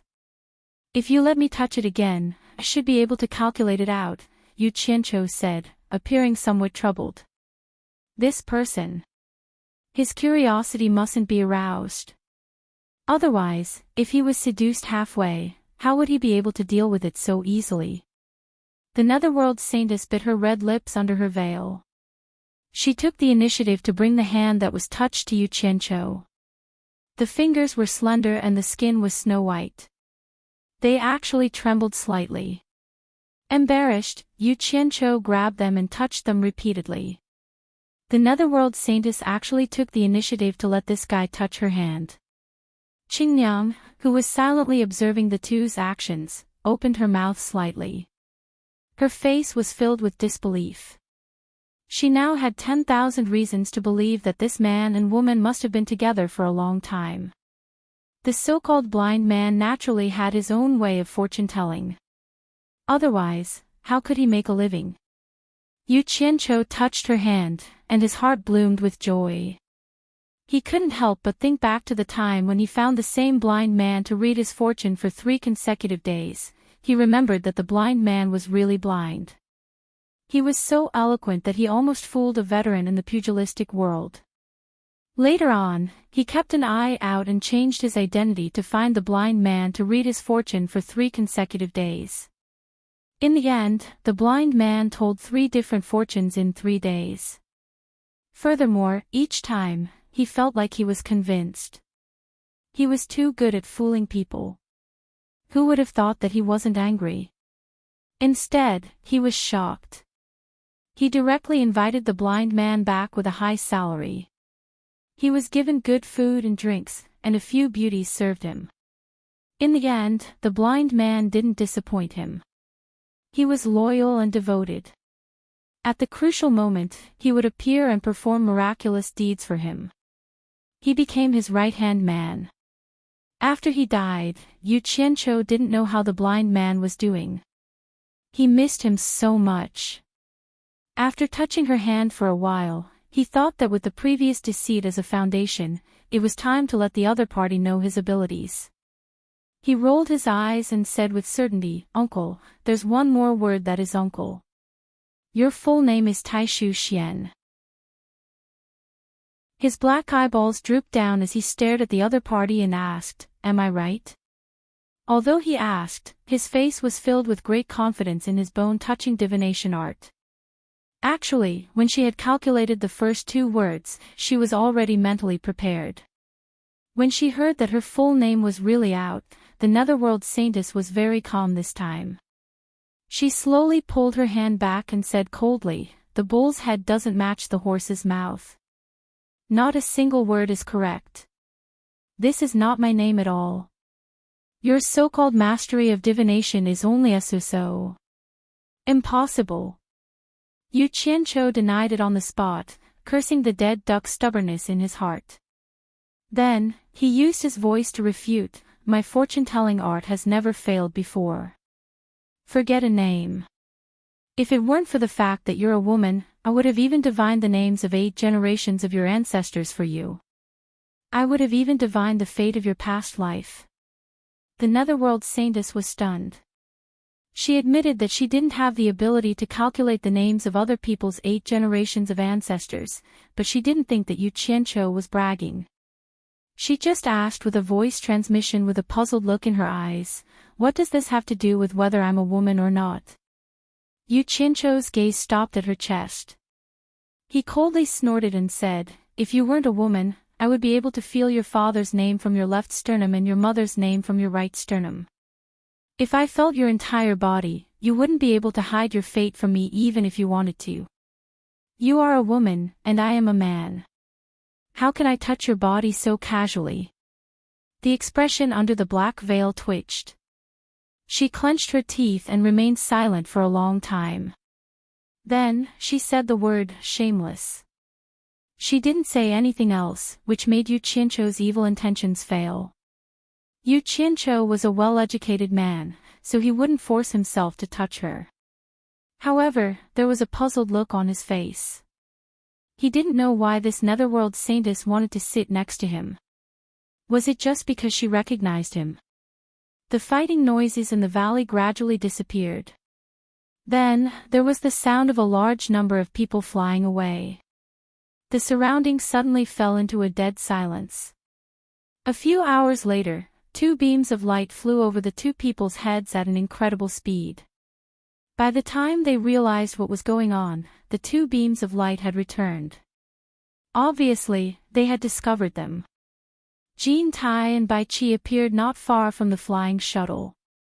Everyone was overjoyed and bowed, "Greetings, Immortal Emperor, greetings, Emperor of the Underworld." Qingniang also stood up and bowed. Only the netherworld saintess and Yu Qianqiu remained motionless. Now that the World Commerce Association of Yu Qianqiu had collapsed and his subordinates had left the immortal realm, he didn't have to worry about being restrained. He didn't care if they were the immortal emperor or the emperor of the underworld. Jin Tai and Bai Qi looked at the 2 motionless people and glanced at each other. Then, they landed on the flying shuttle and politely cupped their hands towards the netherworld saintess. Bai Qi bitterly smiled and said, I heard from Qianjun that the saintess had secretly left the underworld royal palace a few days before the war broke out. It seems that the saintess had already predicted this calamity. Jean Tai indifferently snorted and said, so what if she predicted it? Didn't your underworld royal palace still perish? He was clearly unhappy that the netherworld saintess didn't warn him in advance. The might of the heavens is hard to predict. No one can see the trend of the heavenly Tao. Who can go against the trend of the heavens? They can only go with the flow. If it wasn't for this, why would I be trapped in the mortal world for 100,000 years? The netherworld saintess glanced at the two and said, under the might of the heavens, I am like a small boat in a raging river. I can't stop anything. It is already not bad that I could reach the shore in the midst of the raging waves. Jean Tai coldly snorted, if the might of the heavens is hard to predict, then why did the saintess avoid the disaster in advance? If I could predict the movement of the might of the heavens, then I would be the heavenly Tao. I just happened to avoid this disaster because I wanted to find someone. This is fate. The netherworld saintess lightly waved her hand and said, if I didn't deliberately delay here for a while, I'm afraid the two of you would have already encountered Wang Qing. Humph. There's no point in reasoning with people like you. You. Jean Tai flew into a rage, but Bai Qi quickly blocked him. Looking at Yu Qianqiu who was sitting together with the netherworld saintess, he was slightly surprised. He squinted his eyes and asked, this friend's face is covered with something. It seems like he doesn't want to show his face. I wonder if he is an old acquaintance of Bai Qi. Jean Tai immediately looked over and coldly snorted, hiding your head and hiding your tail. One look and I can tell that you are hiding something. The others were slightly shocked as they looked at Yu Qianqiu. They didn't have Jean Tai and Bai Qi's microscopic vision that could see through the human skin mask. Qingyang's expression shook. Her eyes flickered as she stared at Yu Qianqiu. She was more and more convinced of her guess. De Mingluan quickly came out and cupped his hands at Jean Tai. Immortal Emperor, please calm your anger. This person was sent by an old friend of mine to inform this subordinate. It was precisely because of his timely report that this subordinate was saved from danger. Jean Tai glanced at the others. Seeing Nia Shaoqian nod in agreement, he shouted, then let him take off his mask. Yu Qianqiu was just about to take De Mingluan and leave when the netherworld saintess quietly said, he is my subordinate. I don't think he needs to listen to you, right? Chapter 11:10. The great Mingluan, who had received Yu Qianqiu's secret message, also felt that it was inappropriate to stay here for Yu Qianqiu's safety. However, when he heard the underworld saintess's words, he felt that there was still a chance, so he asked Yu Qianqiu to wait for an opportunity. Jean Tai raised his sword-like eyebrows and stared at the underworld saintess with a murderous look, you shameless bitch. Do you really think that I don't dare to kill you? Bai Qi frowned slightly. He stood in front of Jean Tai and said sternly, Jean Tai. What do you want to do? Now is not the time to have internal strife. You want to have internal strife just because I killed her. Jean Tai stared at Bai Qi coldly and snorted, are you going to fall out with me because of her? Bai Qi. So what if you have served this bitch for so many years? So what if I have always been respectful to her? Your underworld royal palace and my immortal palace will collapse just like that. What's the use of keeping this bitch? In one sentence, he revealed the reason why he was respectful to her. I have never expected you to be respectful to others from the bottom of your heart. I am not surprised that you have said this. The underworld saintess slowly stood up and turned to look at the distant night sky. She gave people a feeling of emptiness, and said lightly, if I am not wrong, you should want to go to the immortal world to find someone to help you out of your predicament, Jean Tai. If you dare to touch me, I won't say that you can't find the person you are looking for, but at least I will make you die without a burial place. Just you. Jintai snorted disdainfully, but his eyes slightly glanced at Bai Qi. He saw that Bai Qi was looking at the underworld saintess with a surprised expression. It seemed that he did not secretly reveal to the underworld saintess that he was going to the immortal world's ancient forest. Jintai was secretly shocked and dispelled the idea of being too presumptuous. The underworld saintess tilted her head and looked at him, and said indifferently, "You can try and touch me. Okay. We should be in the same boat at this time. Don't quarrel over such a small matter." It could be said that Bai Qi understood Jintai better, so he quickly spoke up to be the peacemaker. Jintai just coldly snorted and followed Bai Qi's way down the slope, not mentioning the matter of Yu Qianqiu again. The others remained silent and didn't say anything. Bai Qi glanced at Yu Qianqiu, who was still sitting motionlessly. He didn't see any part of him that looked like a subordinate of the underworld saintess. He turned to Nie Shaoqian and said, "You drive the flying shuttle to the ancient forest in the immortal world." An ancient forest in the immortal world. Yu Qianqiu, who had been maintaining his vigilance, was startled. He immediately thought of the person that Wei Chuanqiu had mentioned from the underworld saintess' words. He couldn't help but mutter in his heart, could it be that Bai Qi and Jintai are looking for Wei Chuanqiu's grandfather to come out and help? Thinking of this, he immediately had the intention to follow and see what was going on. He was not in a hurry to leave. Nie Shaoqian glanced at Jintai. Seeing that her master had no intention of objecting, she immediately said, "Yes." Taking over in Gao's role, the flying shuttle turned into a stream of light and flew away. No one on the flying shuttle spoke. The netherworld saintess tilted her head to look at Yu Qianqiu, who seemed to be thinking of something, and sat down next to him. It was not convenient for Qingniang to sit down in front of the immortal emperor, so the man and woman sitting at the back were no longer crowded. Bai Qi turned back to look at the two of them, but didn't say anything. Yu Qianqiu, who was sitting next to the netherworld saintess, transmitted his voice and asked, "Who are they going to the ancient forest in the immortal world to find?" He wanted to confirm his guess. "I don't know." The netherworld saintess answered very straightforwardly. Yu Qianqiu choked for a while. "Didn't you calculate that they are going to the immortal world to find someone to help them get out of their predicament?" "I only roughly calculated some of their movements. If I can even calculate what they are going to do, or who they are looking for, then doesn't that mean I can control everyone's fate?" The netherworld saintess looked at him and asked, "Could it be that your bone-touching fortune-telling technique is so amazing?" Although she refused to openly admit that Yu Qianqiu had the ability to tell fortunes, her words undoubtedly showed that she really believed him. Yu Qianqiu paused for a moment, his gaze landing on her face that was half covered by a black veil. He was very curious about what the face behind the black veil looked like. Blinking his eyes, he shamelessly replied, "Of course. If you let me carefully touch your face, I'll be able to calculate who you're looking for and what you're doing." In his heart, he added, "I've long since calculated that you want to find the devil god for revenge."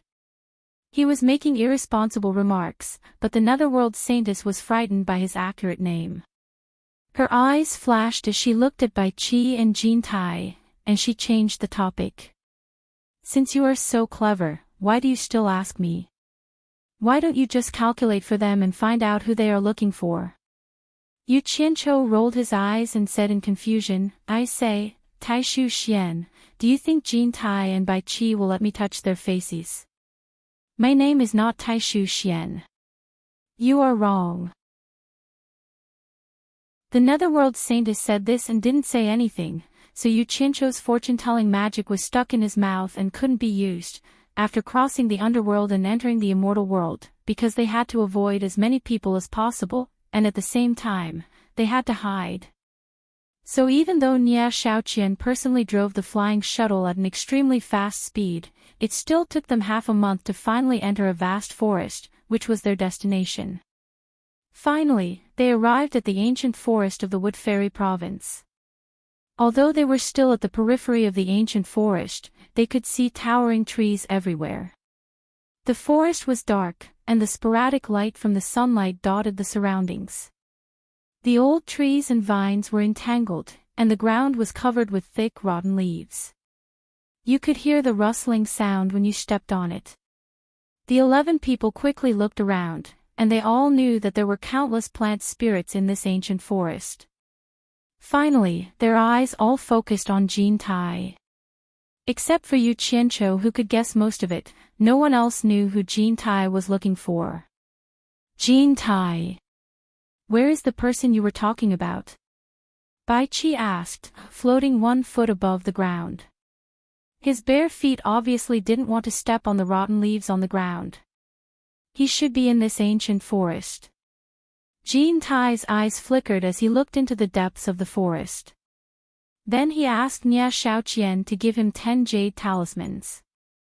Holding them together in his palm, 10 faint golden light flowed out of his palm and seeped into the 10 jade talismans. He then gently waved his hand and the 10 jade talismans flew in front of the 10 people.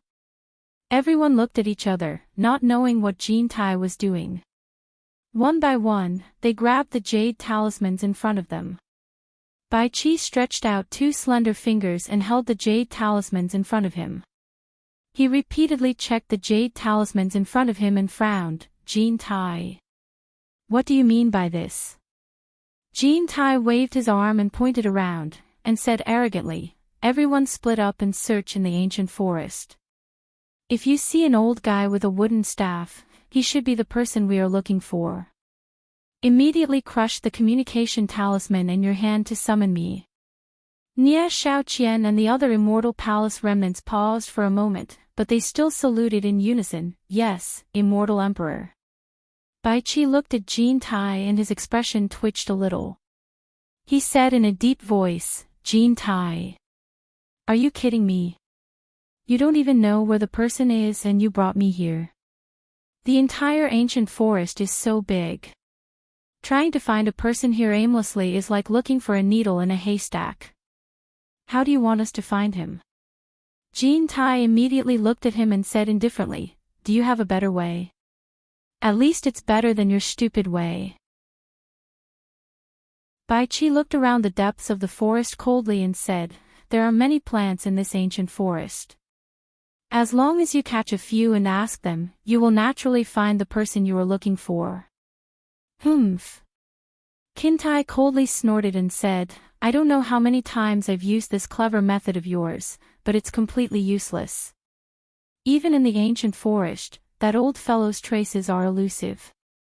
Even if it's the grass demons that live here all year round, they at most know of the existence of such a person, but no one knows where he is. As soon as these words came out, everyone felt that it was even more difficult to find him. Bai Qi paused and suddenly revealed a ruthless expression, desperate times call for desperate measures. We can't care so much anymore. Set fire to the forest and we will be able to force him out.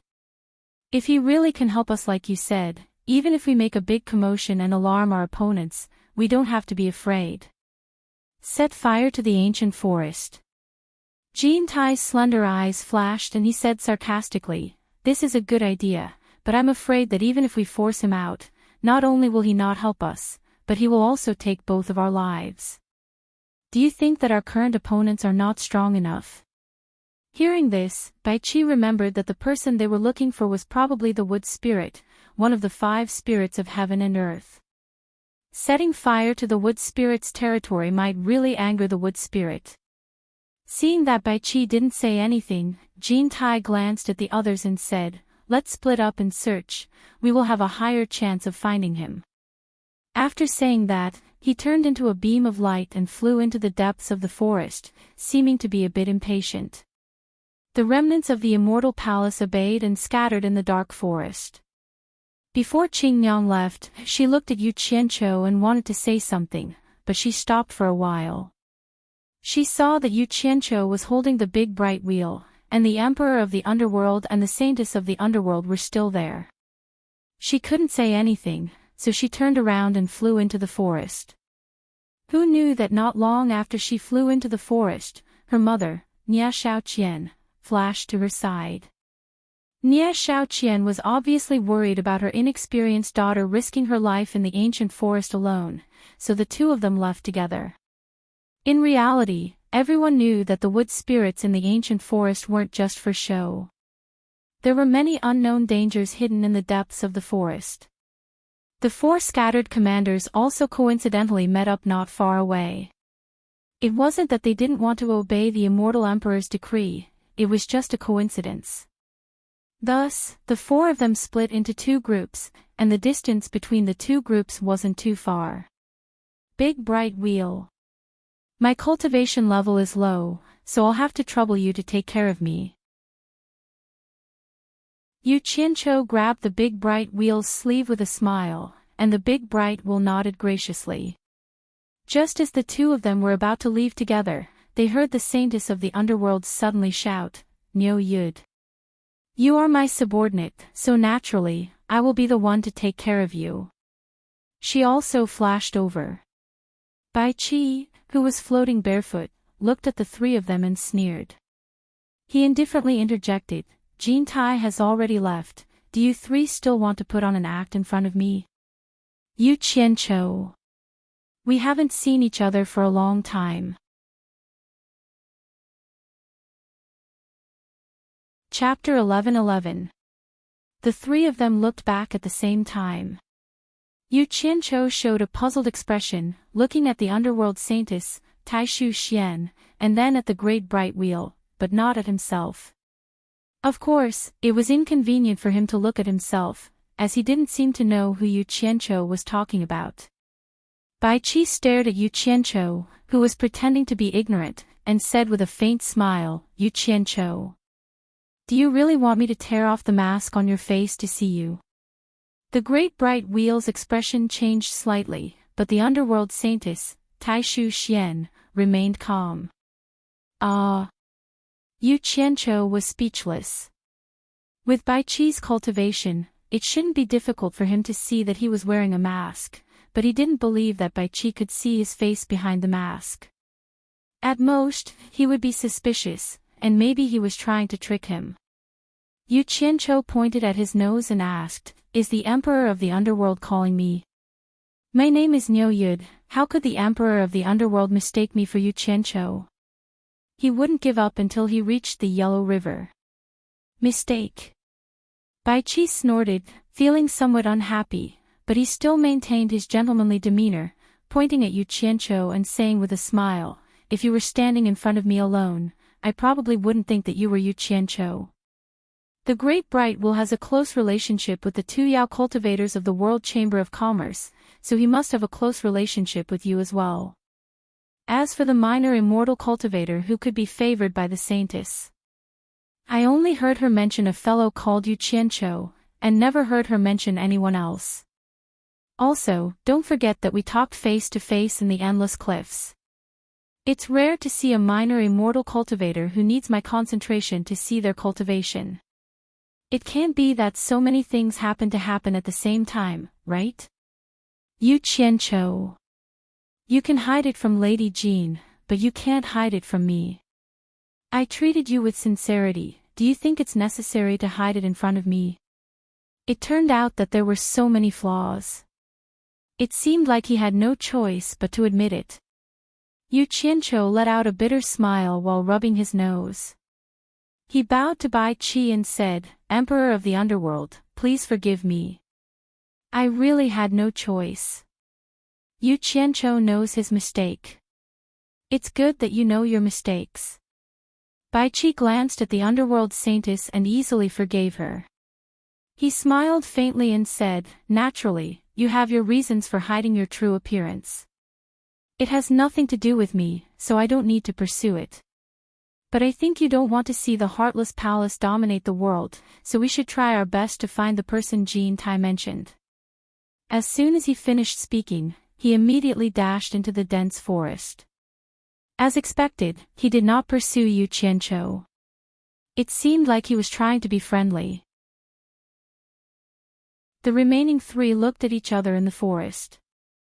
De Mingluan was not familiar with the underworld saintess, so he did not know what to say. He looked at Yu Qianqiu with a questioning gaze. Coo. A few birds landed on the treetops, breaking the silence between the three. Yu Qianqiu glanced around and looked at the underworld saintess with a toothache. He said helplessly, "Saintess, why are you following us instead of the emperor of the underworld? With our cultivation, we won't be able to protect you if we encounter danger." He also wanted to see what kind of person Lure's grandfather was, but he didn't want to bring this saintess along. Although he knew the background of this saintess, he didn't know what kind of person she was. If he got a woman with a venomous heart to stab him in the back, he would simply be finding trouble for himself. The underworld saintess Taishu Xian ignored Yu Qianqiu's words. Instead, she stared at Deming Luan and said, "I have something to say to Yu Qianqiu alone. You should go further away. There doesn't seem to be anything to talk about between us." Yu Qianqiu's words were cut off by Taishu Xian's determined gaze. He scratched his nose and smiled bitterly at Deming Luan. "Wait for me at a place 10 li ahead." Deming Luan nodded, cupped his fists at the underworld saintess, and quickly left. After watching Deming Luan leave, Yu Qianqiu looked at the woman in front of him, scratched his head, and said, "Speak. What do you want from me? My original name is Taishu Xian. You didn't miscalculate." Taishu Xian looked at him and said indifferently, "Ah." Yu Qianqiu stared blankly for a moment. Looking around, there was no one around him. His eyes quickly turned as a series of thoughts flashed through his mind. Previously, he had been so stubborn, but now he was admitting it so easily. Not knowing what this woman wanted, he denied it immediately. "Saintess, you misunderstand. I was just making it up. Don't take it seriously. You were able to guess my name just by making it up. Then I'll have to ask you to calculate it seriously." Taishu Xian didn't believe it at all. His name was considered rare, so how could it be made up so easily? She raised her hands to the back of her head, and the black sleeves on her arms slid down, revealing a pair of white arms. The black veil that had been covering her face was quietly taken off, revealing an exquisite and peerlessly beautiful face that even an angel would be ashamed of. She had a head full of black hair that cascaded down like a waterfall, and her snow-white skin was as smooth as jade. She was even more beautiful than Ji Wu. Her beauty was so shocking that it could stop the flow of time. Yu Qianqiu was stunned. His gaze was deeply immersed in that peerlessly beautiful face, and he couldn't pull himself away. "Didn't you say that as long as I let you carefully feel the bones of my face, you'll be able to calculate who I'm looking for or what I'm doing?" Taishu Xian's pair of beautiful eyes stared at him. The meaning behind her words was very clear. She was clearly asking Yu Qianqiu to use his bone-touching fortune-telling technique again. In fact, the reason why she was pestering Yu Qianqiu was very simple. Naturally, it wasn't because she was attracted to Yu Qianqiu's masculinity. She understood that with her cultivation talent, she would never be able to match a terrifying existence like the devil god. However, she couldn't find anyone with that ability even after searching everywhere. On the contrary, when she talked about Yu Qianqiu with Bai Qi, she had a hint of understanding. Could it be that Yu Qianqiu and Bai Changchun, whose fate couldn't be seen clearly, were the people she was looking for? Although she couldn't be sure if it was those two people, she decided to start with Yu Qianqiu. Because Bai Changchun wasn't that easy to control, she decided to pester Yu Qianqiu. As a result, Yu Qianqiu's bone-touching fortune-telling technique shocked her. Listening to his words and observing his actions, it seemed that he was much stronger than her innate talent. At first, she was a little resistant and didn't want to let Yu Qianqiu touch the secrets in the depths of her heart. However, after thinking about it, she was extremely happy. Since Yu Qianqiu was so good at fortune-telling, he might be able to calculate who could help her take revenge.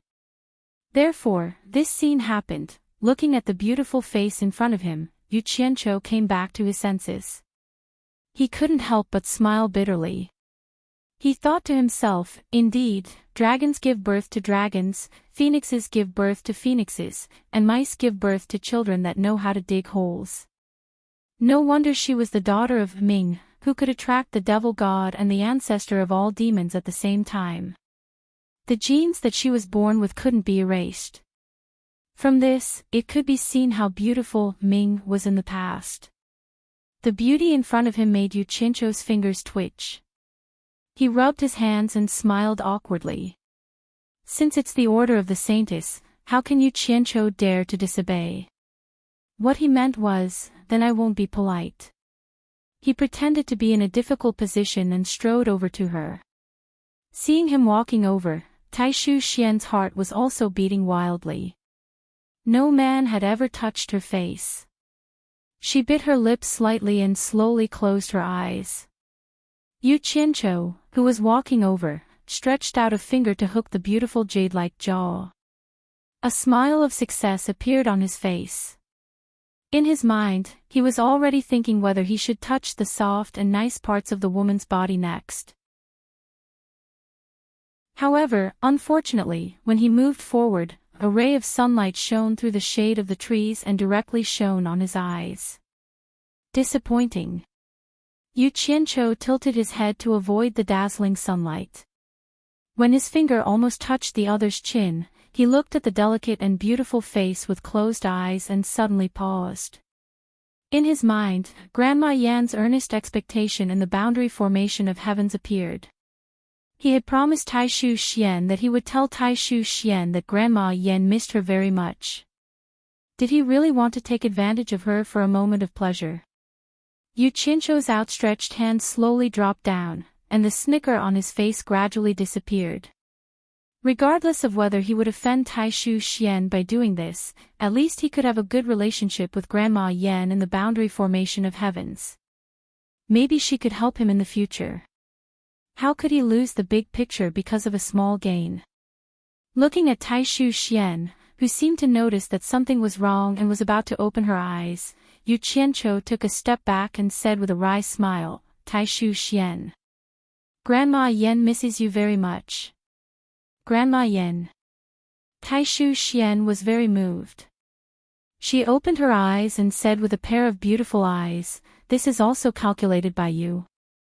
I don't count for anything. Yu Qianqiu sighed and said, I was just joking with you. I don't really know how to read fortunes. It's just that you haven't gone back to see Grandma Yan for so many years, so I'm just giving you a slight punishment. He first denied that he had taken advantage of Grandma Yan and said honestly, I have entered the boundary formation of heavens and met Grandma Yan. I have heard Grandma Yan talk about you. Impossible. How could you have passed through the boundary formation of heavens? Taishu Xian shook his head repeatedly to express his disbelief. Without a choice, Yu Qianqiu could only roughly explain the matter of him meeting Grandma Yan. However, he excluded the matter of finding by Changchun and Xinyu being able to enter and exit the boundary formation of heavens at will. After all, he didn't know Taishu Xian's character very well, so he didn't dare to reveal anything. Looking at Taishu Xian's expression, which showed that he had already believed him, Yu Qianqiu sighed and said, Taishu Xian. It's easier said than done to deal with the demonic god.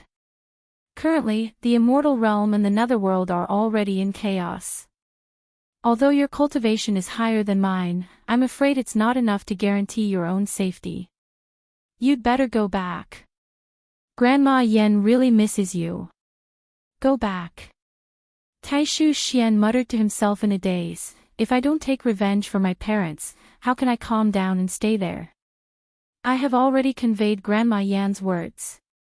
It's up to you whether you want to go back or not. I can't force you. If you want to go back, just let me know. I will find a way to send you back. Think about it yourself. Yu Qianqiu looked at her, who was in a daze, and shrugged his shoulders. He left her alone and flashed towards the direction where the great bright will had left. In the depths of the dense forest 10 miles away, the great bright will was really waiting for him. When the two met, the great bright will looked behind him and found that he was alone. It couldn't help but ask, "You got rid of the netherworld saintess?"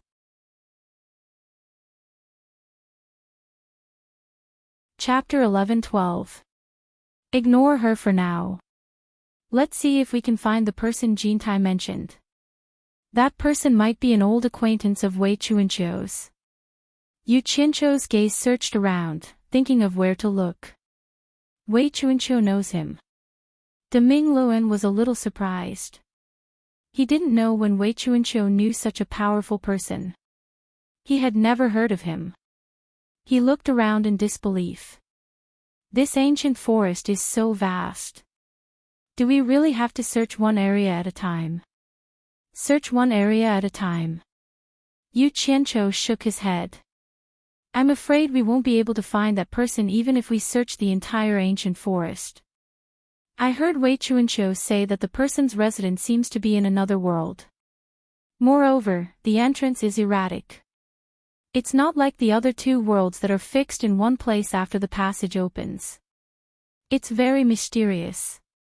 So we have to rely on luck to find that person. Otherwise, Jintai wouldn't have used such a stupid method to find that person. He suddenly turned his head to look at Deming Luan and smiled. Actually, we're just looking. Do we really have to risk our lives to help Jintai? If we run into him, we'll see. If we don't, then forget it. At least on the surface, we can get by with Jintai. Don't you think so? He probably didn't realize that without the World Commerce Association subordinates in the immortal world as restraints and after witnessing by Changchun's methods that were not inferior to the other experts at Jintai's wedding, his mentality had gradually changed. Although he didn't mean it, his tone when speaking to Deming Luan was no longer as respectful as when speaking to the commander of the Chamber of Commerce Alliance. To be more precise, there was no need to act like a grandson in front of Deming Luan.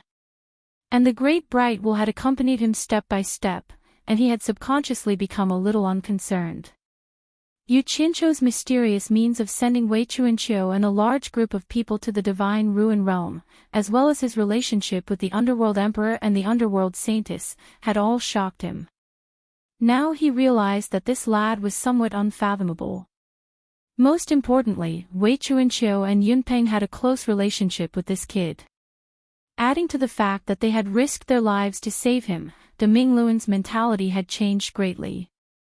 Once the two of them finished discussing, they headed into the depths of the forest together. Walking from the edge of the ancient forest to the depths of the vast forest, one would find that the distance between the trees was getting thinner and thinner, but the individual trees were getting bigger and bigger.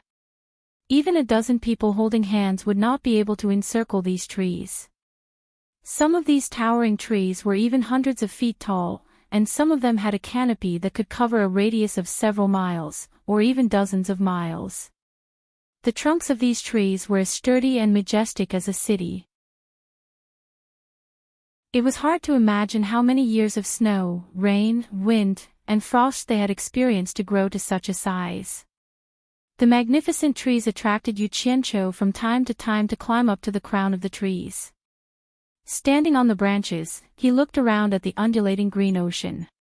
He realized that the scenery was even more spectacular and shocking than when he was flying in the sky. A gust of wind blew past, bringing with it a refreshing air. Amidst the rippling blue waves in front of him, there were also many beautiful purples and beautiful reds. There were all kinds of trees with leaves that were not green. A flock of white-feathered birds circled above the sea of trees for a while, then landed on the crown of the trees like blooming magnolia. One could even see light apes with their arms spread out, eagle cries circling in the sky, and tiger roars and ape cries below. It was a natural scene that fascinated people. Deming Luan, who was standing on the crown of the tree, looked at Yu Qianqiu in confusion. He did not know why he looked so infatuated. Deming Luan had not experienced the destruction of nature in the industrial era of Yu Qianqiu's previous life. As an immortal with profound cultivation in this era, he could not understand the worship of nature of the people of that era. In the future, if it is possible, I would like to build a hut in this vast sea of trees and no longer care about the gratitude and grudges of this world. Standing on the crown of the tree, Yu Qianqiu waved his hand and pointed at the green ocean in all directions. De Mingluan did not know why he was sighing. Chu Tianji's eyes slightly muttered to himself, where there are people, there are grudges. Once you step in, it is very difficult to leave. You do not want to provoke others, but there will always be people who cannot forget about you. If you want to live in seclusion, you must have enough strength. Otherwise, how can your former enemies let you go? How could he not know this principle? Yu Qianqiu casually plucked a leaf from the branch beside him and placed it in his mouth. After chewing for a while, the juice of the leaf was stuck in his mouth and a bitter taste spread on his tongue. After forcefully swallowing it, he could not help but shake his head with a bitter smile. Just think about that senior mood that Wei Chuanqiu spoke of. If he did not have profound strength, how could he live in seclusion here for so many years without anyone daring to disturb him? The two of them jumped down from the crown of the tree and continued to search. Along the way, they discovered that on the dark ground covered by the towering trees, this land that never saw the light of day all year round began to reveal a wonder of life that was completely different from the outside world, all kinds of glowing plants. The deeper they went, the more glowing plants there were. Gradually, large groups of glowing plants appeared in their field of vision. Glowing moss, glowing mushrooms, all kinds of ferns and fungus plants displayed a dazzling array of colors. There were also all kinds of vines that were like weeping willows that emitted a natural and gentle glow. Yu Qianqiu marveled at the wonders of nature. He could not help but fall into a group of lavender-like plants that emitted a gentle purple light. This immediately startled the small animals that were lurking in or around it. Butterflies spread their glowing palm-sized wings and fluttered. Beetles with star-like spots of light on their shells hurriedly fluttered their wings and flew away. Just as they landed and climbed onto a tree trunk not far away, they saw a parrot-like bird with blue feathers on its head scuttling out from the branches and leaves of the tree trunk. It quickly hunted the beetles and then chased after the beetles that were flying around. A group of porcupine-like little fellows with a cluster of bluish-white glowing thorns on their backs quickly escaped from under Yu Qianqiu's feet. A fierce female porcupine, in order to protect her cubs, bent the thorns on her back and took the initiative to attack Yu Qianqiu. As a result, she was kicked away by Yu Qianqiu, who did not have any tender feelings for the fairer sex. She rolled a few times not far away and quickly ran away with the group of cubs while screaming. A few ghost-like black panthers crawled out of the natural cave formed by the roots of the tree. They stared at Yu Qianqiu with their green eyes and let out a low growl. They seemed to be ready to attack. Yu Qianqiu ignored them. Instead, he raised his head and looked up at the tree. He saw a huge python in a colorful camouflage aiming at the black panthers below. It silently slid down the tree trunk and approached them. The Black Panther seemed to have noticed something from Yu Qianqiu's actions. A black panther that seemed to be the leader raised its head and looked up at the tree. It immediately let out a frightened roar to warn the others. Several black panthers quickly fled. When the huge python saw that its prey had escaped, it raised its head and hissed angrily at Yu Qianqiu. It suddenly shot over like an arrow leaving the bow. Yu Qianqiu snorted coldly. The purple flame high-energy saber that was protecting his side immediately shot out a few streaks. In an instant, the huge python was torn into hundreds of pieces in midair.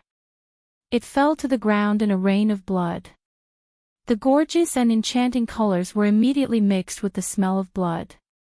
It immediately caused the air to throb faintly. It seemed to have triggered something. It immediately made the great Mingluan, who was standing in the sea of flowers and on the tree trunk not far away, become vigilant. Suddenly, the ground made two soft sounds. Yu Qianqiu felt his legs tighten.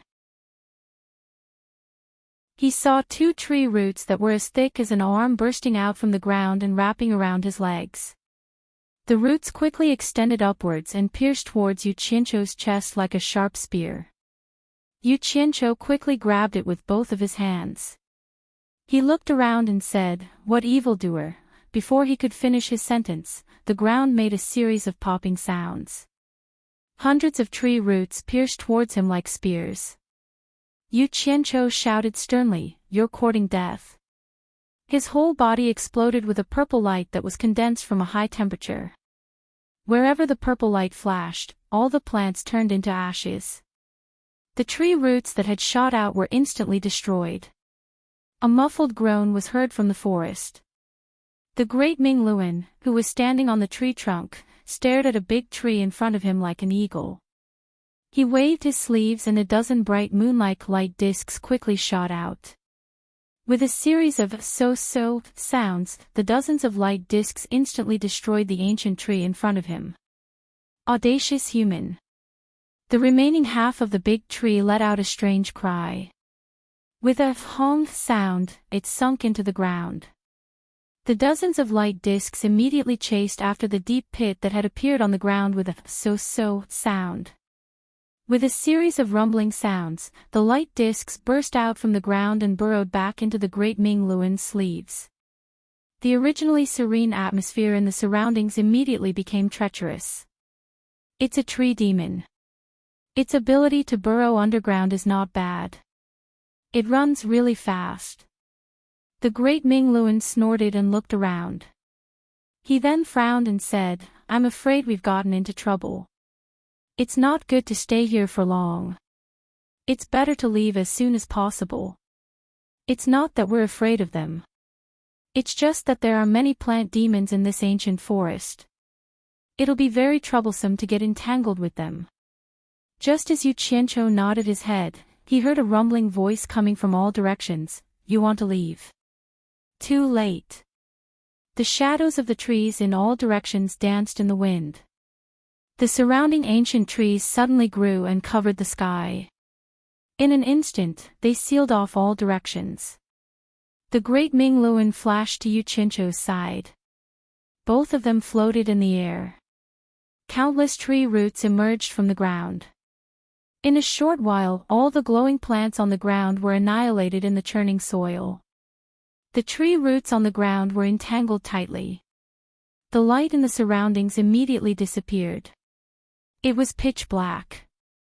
The great Ming Luan looked around and snorted coldly, "A group of things that don't know the immensity of the heaven and earth. If you don't move, don't blame me for killing you all." Suddenly, 8 balls of green light flashed out from the dense wall of trees. The sealed space was instantly filled with a dazzling green light. 8 green-robed old men walked out from the green light. Each of them had an angry look on their faces. One of the old men, who was wearing a green leaf crown, stared at the great bright wheel and said indifferently, "So it's an early-stage immortal emperor cultivator, no wonder you dare to boast so shamelessly. Outsiders, even immortal emperors from the immortal world wouldn't dare to be too presumptuous here. How are you compared to immortal Emperor Jin Tai? Our ancient forest and your immortal palace have an agreement not to invade each other. Why are you killing here?"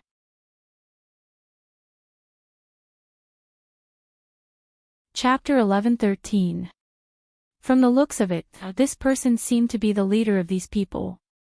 De Ming Luan took a closer look and was slightly shocked. He realized that he could not see through the person's cultivation. He looked at the others and found that their cultivation was similar to his. It seemed that this was going to be troublesome. He immediately sent a telepathic message to Yu Qianqiu about the situation and discussed whether they should fight or run away. Yu Qianqiu was also stunned. He did not expect that he would attract so many experts just by making a move. It seemed that this ancient forest was located within the 3 realms but was independent of the 3 realms. There must be something extraordinary about it. It was obvious that there were more experts in the ancient forest. It would not be good for him to make a big deal out of this. Thinking of this, Yu Qianqiu smiled faintly and said, "You are exaggerating. A giant python ambushed me and I killed it.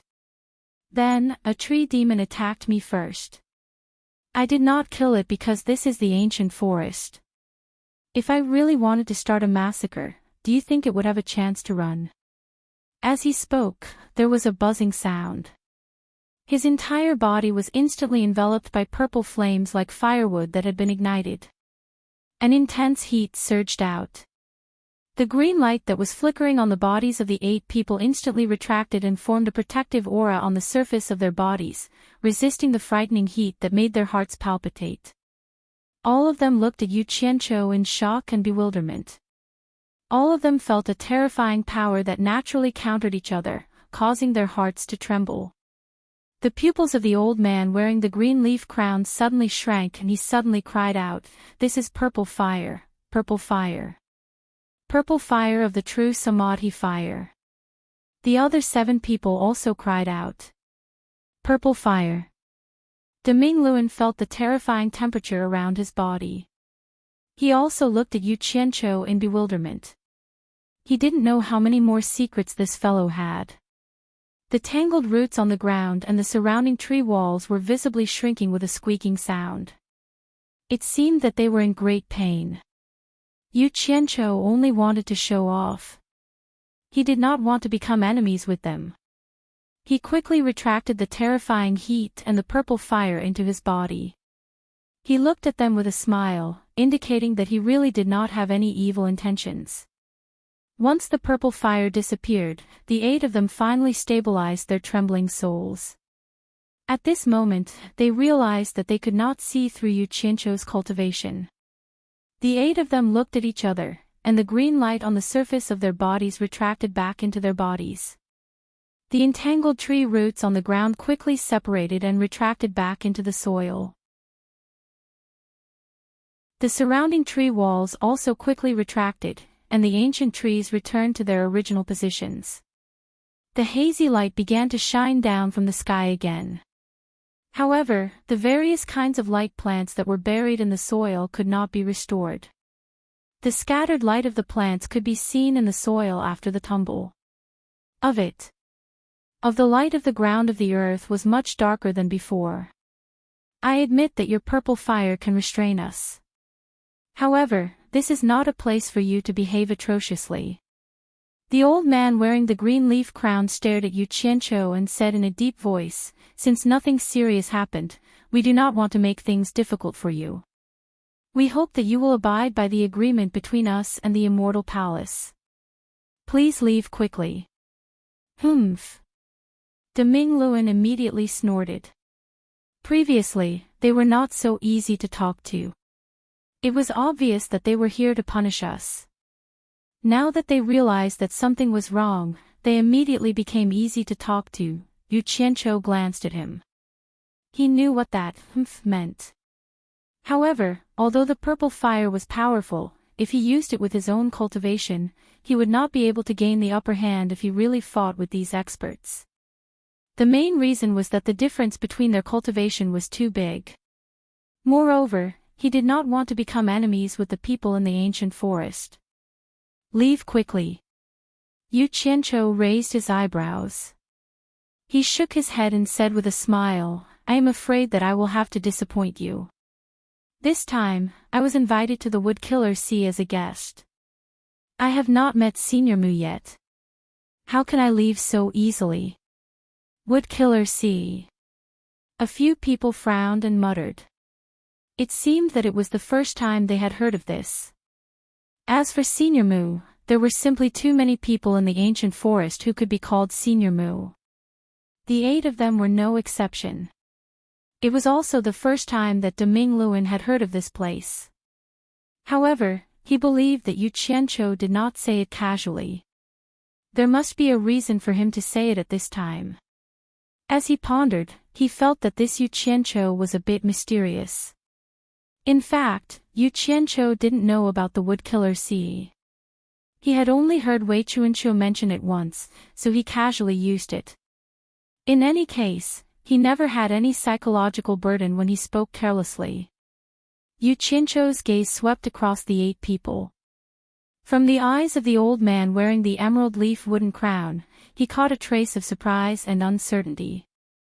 He immediately smiled at him and said, "Presumably, you should know about the Woodkiller Sea." The other 7 people's gazes immediately focused on him. They all revealed a questioning look. One of them even asked, "You really know?" The old man wearing the emerald leaf wooden crown hesitated for a while. He muttered, "In the past, when I traveled the entire ancient forest, I vaguely heard people mention that the Woodkiller Sea seemed to be the name of the ancient forest's holy land. The person who said this also heard it but did not dare to confirm it. I did not expect to hear this place mentioned again today. I almost forgot about this name. Damn. Jean Tai was right. Even the old man who lived here for a long time did not know about it. Yu Qianzhou was a little disappointed. However, he heard the 7 people say in unison, "Holy Land." It seemed like they had never heard of the Woodkiller Sea before. Holy Land. Yu Qianzhou's spirit was lifted. He looked left and right and said with a mouth full of nonsense, "Yes. That's right. The Woodkiller Sea is the holy land of the ancient forest. Do you know where it is?" Everyone's gazes immediately focused on him. Although the old man wearing the emerald leaf wooden crown was somewhat mentally prepared, he still could not help but say in surprise, "The senior Mu you are talking about is the senior Mu from the Holy Land?" Yu Qianzhou was immediately filled with joy. Finally, he had a chance to find the place where the wood spirit lived. Although he could not devour it now, he could first find the place and mark it. Who knows, it might be useful in the future. He immediately nodded and said, "Yes. Yes. It is the senior Mu from your holy land." Although he was not sure, he was most likely right. "You were invited by the senior Mu from the holy land?" The old man wearing the emerald leaf wooden crown asked in disbelief. "Yes. Yes. I was invited by him." Yu Qianzhou nodded sincerely. De Mingluan looked at him suspiciously. The old man was not an idiot. After the initial shock, he realized that something was wrong. He also asked suspiciously, "Since Senior Mu invited you to the Holy Land as a guest, how could you not find the Holy Land?" Yu Qianzhou spread his hands without hesitation and said with a bitter smile, "Senior Mu's cultivation is profound, and I view him as a god. He said he would let me visit the ancient forest's holy land, the Woodkiller Sea, as a guest. I naturally agreed on the spot, and I was a man of my word. But I did not know that the Holy Land, the Woodkiller Sea, was so hard to find. After searching for a few days, I did not even see Senior Mu's shadow. If you guys know where the Holy Land is, why don't you bring me there? I will reward you handsomely." He said it as if it was the truth. Was he for real? De Mingluan suppressed the suspicion in his eyes. He was afraid that others would misunderstand. "You have seen Senior Mu from the Holy Land?" An old man said enviously. The others were also envious. It was as if meeting Senior Mu was such a lucky thing. The old man wearing a wooden crown was envious, but he shook his head regretfully. "Senior Mu is mysterious. There are only legends about him in the ancient forest. The number of people who have seen him can be counted on one's fingers. Even if they have seen him, it is a taboo. Very few people would talk about Senior Mu, so I do not know who has seen him. The gate to the Holy Land is even more elusive. Without a certain amount of luck, it is impossible to enter. Legend has it that if we wood cultivators are lucky enough to enter the Holy Land, we will receive guidance from Senior Mu. It is very beneficial to our cultivation. Unfortunately, we do not have the fortune to go to the Holy Land." The others heard this and had a look of yearning. Only Yu Qianzhou observed their expressions and said with disappointment, "So, you guys do not know where the Holy Land is?" "Indeed, we do not know." The old man wearing a wooden crown shook his head. He suddenly paused and said, "But since you were invited by Senior Mu, perhaps you can try your luck at the ancient language tree. Maybe you will encounter the gate to the Holy Land. Ancient language tree. Where is it? Yu Qianzhou's eyes lit up. The old man waved his hand and pointed to the east. In the center of the ancient forest, there is a cliff. Beside the waterfall, there is a towering tree called the ancient language tree. Its leaves are yellow and withered. It is said that it has died for countless years. But it has not died for countless years. It has experienced countless snow, rain, wind, and frost, but its withered leaves have not fallen. It is very magical. The most amazing thing is that whenever the wind blows, you can hear a strange murmur under the tree. It is as if someone is talking. This is also the origin of the name Ancient Language Tree. Unfortunately, very few people can understand what it is saying. It is said that those who can understand it can find the gate to the Holy Land. You guys should go and try. Are there many people in the ancient forest? It must be a gathering of experts. Will it be inconvenient for people from the outside world to go there? Yu Qianzhou asked in detail. He was worried that trespassing into the forbidden area would cause the experts in the ancient forest to gang up on him. Ah. The old man paused and immediately understood his concern. He sighed and said, I heard that it used to be lively there. But too many people wasted their time under the ancient language tree, but they could not understand what it said. Almost all of them returned in disappointment. Plus, it is inconvenient for us wood elementalists to leave our bodies for too long. As time goes by, except for some newcomers, no one else will go there. Hearing this, Yu Qianzhou's expression twitched, and he cursed in his heart. He felt that the old man's guidance was too unreliable. He didn't even need to guess to know that it was only a legend. If it was useful, then the wood demons sea, which regarded it as a holy land, would probably swarm there every day.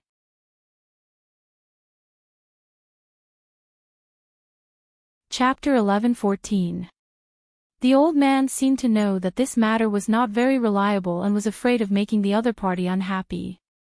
He smiled awkwardly and said, I was just saying. Sire, please do as you wish. If there is nothing else, we will take our leave. Take care. Yu Qianzhou raised his hand to stop. He stared at the old man and slowly asked, the ancient forest is so big. How am I going to find the center? De Mingluan looked at him speechlessly. It seemed like this guy really wanted to do something useless. The old man was very honest. He waved his hand again and pointed to the east. He said with a serious expression, go straight to the east. When you see a cliff with a waterfall and a lonely ancient tree, you will reach the center of the ancient forest. The environment there is very obvious and easy to find. You will see it when you get there. Then he kindly warned, if Sire really wants to go there, I suggest you go straight to the sky. You can more or less avoid some unnecessary trouble. You must know that not everyone in this ancient forest is kind. That is all I have to say. I will take my leave. The other 7 people also followed him and cupped their hands. The soil on the ground surged like a fountain and swallowed the 8 of them. In the blink of an eye, they disappeared without a trace. Did you really receive an invitation to the wood-killing sea? De Mingluan suddenly turned around and asked. Yu Qianzhou looked around and laughed. He did not answer the question. Since it is like this, I will just treat it as an eye-opener. Let's go. A figure rushed into the sky and broke through the shade. De Mingluan shook his head and followed closely behind. Looking down from the sky, the ancient forest was still endless. The mountains were undulating and the waves were like the sea. It looked spectacular, but it was unknown how many dangers were hidden within. After flying at high speed for 3 days, the 2 of them who were constantly looking around suddenly slowed down and slowly stopped in the air. In front of the 2 of them was a red cliff. The cliff was exposed and the rocks were red. It was almost barren. It was very conspicuous in this vast ancient forest. A river meandered out of the forest and crossed the cliff. When it reached the end of the cliff, it was covered by the canopy of a towering golden tree. It was as if all the river water had gathered under the tree. The sound of water splashing could be heard faintly. It should be here. Demingluan pointed below and said. Yes. That ancient tree should be the ancient language tree. Let's go. Let's go down and take a look. Yu Qianqiu was the first to go down. He was stunned when he landed under the tree. The Demingluan who followed was also stunned. There were two people who had arrived before them. One was wearing a golden robe while the other was wearing a white robe and was barefoot. The two were looking back. These two people were none other than Jin Tai and Bai Qi. It was unknown when they had met here, but since Yu Qianqiu and the Great Bright Will could find this place, it was naturally not strange for them to find this place as well. Yu Qianqiu didn't move from his spot, but the Great Bright Will flashed over and greeted the two. Greetings Immortal Emperor, greetings Underworld King. Bai Qi's gaze fell from Yu Qianqiu to the Demingluan. He smiled faintly and said, "It seems that they have put in a lot of effort to find this place." He turned to Jin Tai and said, "Jin Tai, do we really have to wait here for a chance?" Bai Qi's gaze fell from Yu Qianqiu to the Demingluan. He smiled faintly and said, "It seems that they have put in a lot of effort to find this place." He turned to Jin Tai and said, "Jin Tai, do we really have to wait here for a chance?" Jin Tai turned around and looked at the vast green sea at the foot of the mountain.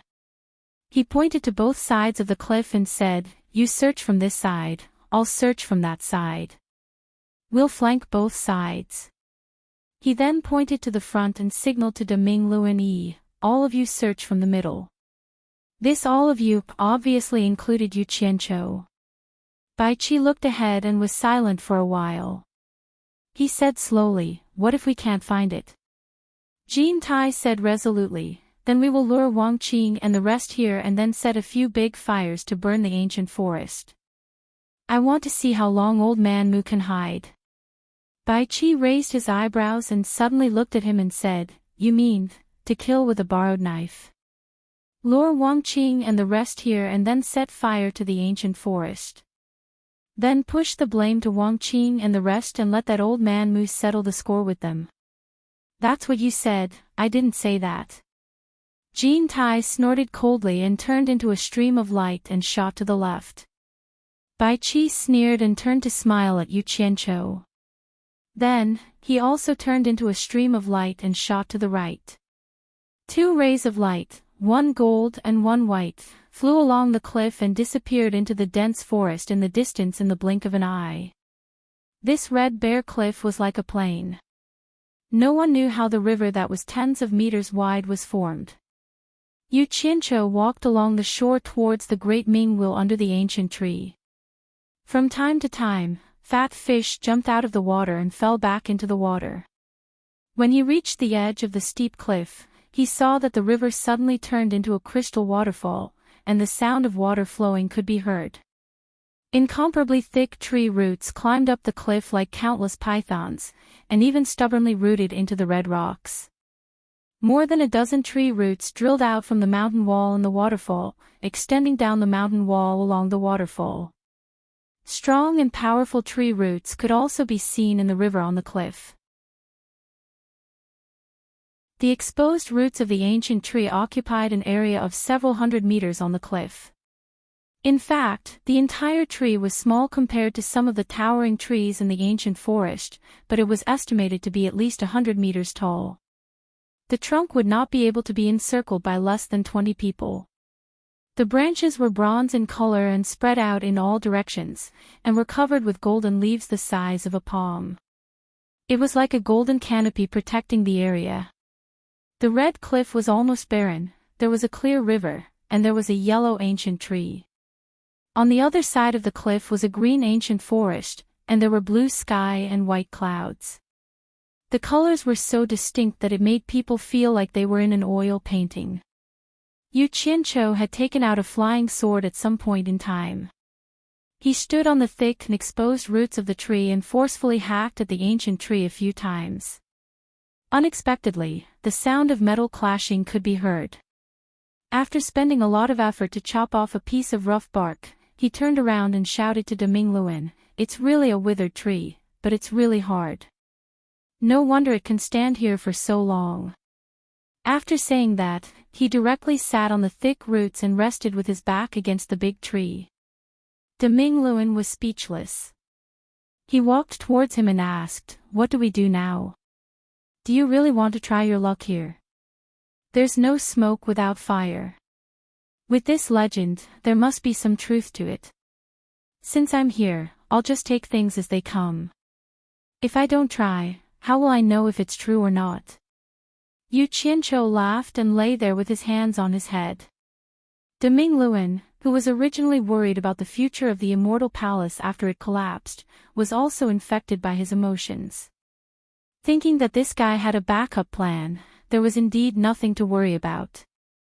After thinking it through, he unloaded the psychological burden and relaxed his body. He walked with large strides to the side of Yu Qianqiu and laid down leisurely like him. Yu Qianqiu tilted his head to look at him and smiled, "That's right. Being relaxed is the way of the king. It's so tiring to keep a straight face all day long." Demingluin was just about to open his mouth to say something when suddenly a gust of wind blew. The golden leaves above swayed, and the whole ancient tree actually let out a faint murmur under the wind. When the wind was strong, the murmur became louder. When the wind was light, it sounded like a gentle lullaby. The two guys lying on the roots immediately widened their eyes and listened attentively, hoping to hear something. However, after listening for a long time, they still couldn't hear anything. The wind stopped, and the sound also stopped. Yu Qianqiu stared at the slightly swaying leaves above him and said, "Did you hear anything? This is clearly the sound of the wind blowing through this tree. It would be strange if I could hear anything." Demingluin coldly snorted, "It's really just a rumor. Do you really want to continue waiting? Don't jump to conclusions so easily. Why don't we wait for a day and see? If there are no abnormal changes tomorrow, it won't be too late to leave." Just as Yu Qianqiu finished speaking, another gust of wind blew, and the ancient tree started to murmur again. The two people's ears perked up again. There were so many winds in the mountain. Every once in a while, they would hear the ancient tree humming a lullaby. This made Yu Qianqiu feel a little drowsy. Suddenly, there was a paw-paw sound in the river. A fish jumped out of the water and fell back. Yu Qianqiu suddenly sat up and wiped his face with both hands.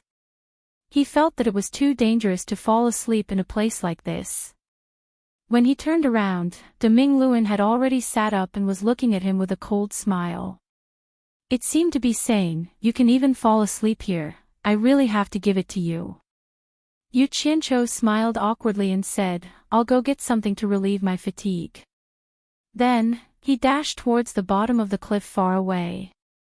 Demingluin was curious about what this fellow was going to do. After a while, he saw him scurrying back from the bottom of the cliff with a big pile of firewood in his hands. He threw it on the ground and then took out two swords and ran to the river bank to look around. Suddenly, two water pillars shot out from the water and wrapped around two fat carps. They dashed towards the swords in Yu Qianqiu's hands and opened their mouths to swallow the swords in their hands. Yu Qianqiu carried the two big carps and ran back to the pile of firewood. He took out a set of barbecue utensils. The firewood on the ground was quickly chopped into pieces and stuffed into the barbecue utensils. With a wave of his hand, a ball of red flame was spat out and the firewood in the barbecue utensils turned into bright red charcoal. The two fat carps were still twisting their bodies even though they were dead. They were then grilled over the charcoal. After doing all these, Yu Qianqiu rubbed his hands excitedly and took out 2 jars of wine. He threw one of them to Demingluin, who was stunned. He then opened the seal and gulped down a few mouthfuls before putting it aside. He took out some seasoning and brushed it on the dead carps. He was beautiful, but when combined with the environment at this moment and place, he really ruined the scenery. Deming Luan was really speechless. He could only sigh as he leaned against the tree and drank by himself. When the aroma of the barbecue was wafting in the air, he suddenly heard Yu Qianqiu's eh. Deming Luan turned around and saw Yu Qianqiu standing there curiously and said, "This aroma. Don't tell me the barbecue in the ancient forest also has this aroma." He held his sword with both hands and raised it in front of his face. He fanned his nostrils and sniffed the barbecue in his hand.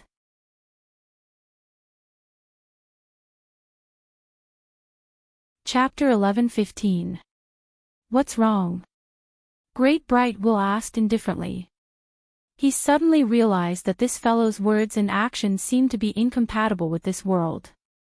Why would the roasted fish have the fragrance from Lu Er's body? It doesn't seem to be from the roasted fish. Yu Qianqiu muttered. His face popped out from behind the two big roasted fish and said, "Do you smell something?" "Nonsense. Of course it's the smell of the roasted fish." Great Bright Will said in a bad mood. "That's not right. Could it be?" Yu Qianqiu's eyes lit up and he immediately looked around. Deming Luan's pupils that were looking at him suddenly shrank. He saw that the place where Yu Qianqiu was standing suddenly had a layer of transparent black ripple light wall. If it wasn't for the clear and crystalline light, it would be almost impossible to notice. And Yu Qianqiu, who was inside it, was looking around like a thief, as if he had stolen 2 grilled fish from someone. "Be careful behind you!" Great Bright Will cried out in alarm. Yu Qianqiu was shocked when he heard this. He suddenly turned around and his entire body suddenly disappeared. Great Bright Will shot out rapidly and a series of light wheels shot out from his sleeves, shooting towards the wall of light with the force of lightning. However, the exploding light wheels missed. That wall of light seemed to have disappeared at the same time as Yu Qianqiu. The great bright wheel that flashed away searched around the roasted fish. The 10 light wheels that were retracted circled around his body to protect him as if he was facing a great enemy. After that, Great Bright Will flew into the sky and quickly patrolled the surroundings. Unfortunately, he couldn't find a trace of Yu Qianqiu in all directions. When he returned to the side of the barbecue set, the Great Bright Will kicked the barbecue set into the river dozens of meters away with a clang sound. He looked around his surroundings silently, thinking about what had happened just now. Normally, it was impossible for Yu Qianqiu to leave without saying a word. Furthermore, the situation just now. The Great Bright Will was suddenly slightly stunned. Could it be that the mysterious rippling light wall just now was the so-called gate of the sacred land? The more he pondered, the more he felt that it was the case. A gust of wind blew by, and the ancient whisperer tree repeated the same ancient voice that it had been murmuring for countless years. Deming Luan looked at the ancient whisperer tree, and after a moment of absent-mindedness, he shook his head and said to himself with a bitter smile, "Is this kid really that lucky? People couldn't find the door to the Holy Land, but he was roasting fish here, and he accidentally entered it. Grilled fish. Unless, otherwise, how could there be such a coincidence?" The Great Bright Will seem to have thought of something, and hurriedly flashed to the riverside. He picked up the severely deformed barbecue set from the kick, and used his great cultivation to roughly repair it with a caw-caw sound. Carrying the barbecue set, he carefully examined the position that Yu Qianqiu had placed it earlier, and restored it to its original position. Then, he tossed the remaining dry firewood on the ground into the barbecue set, and quickly started a fire. This wasn't the end.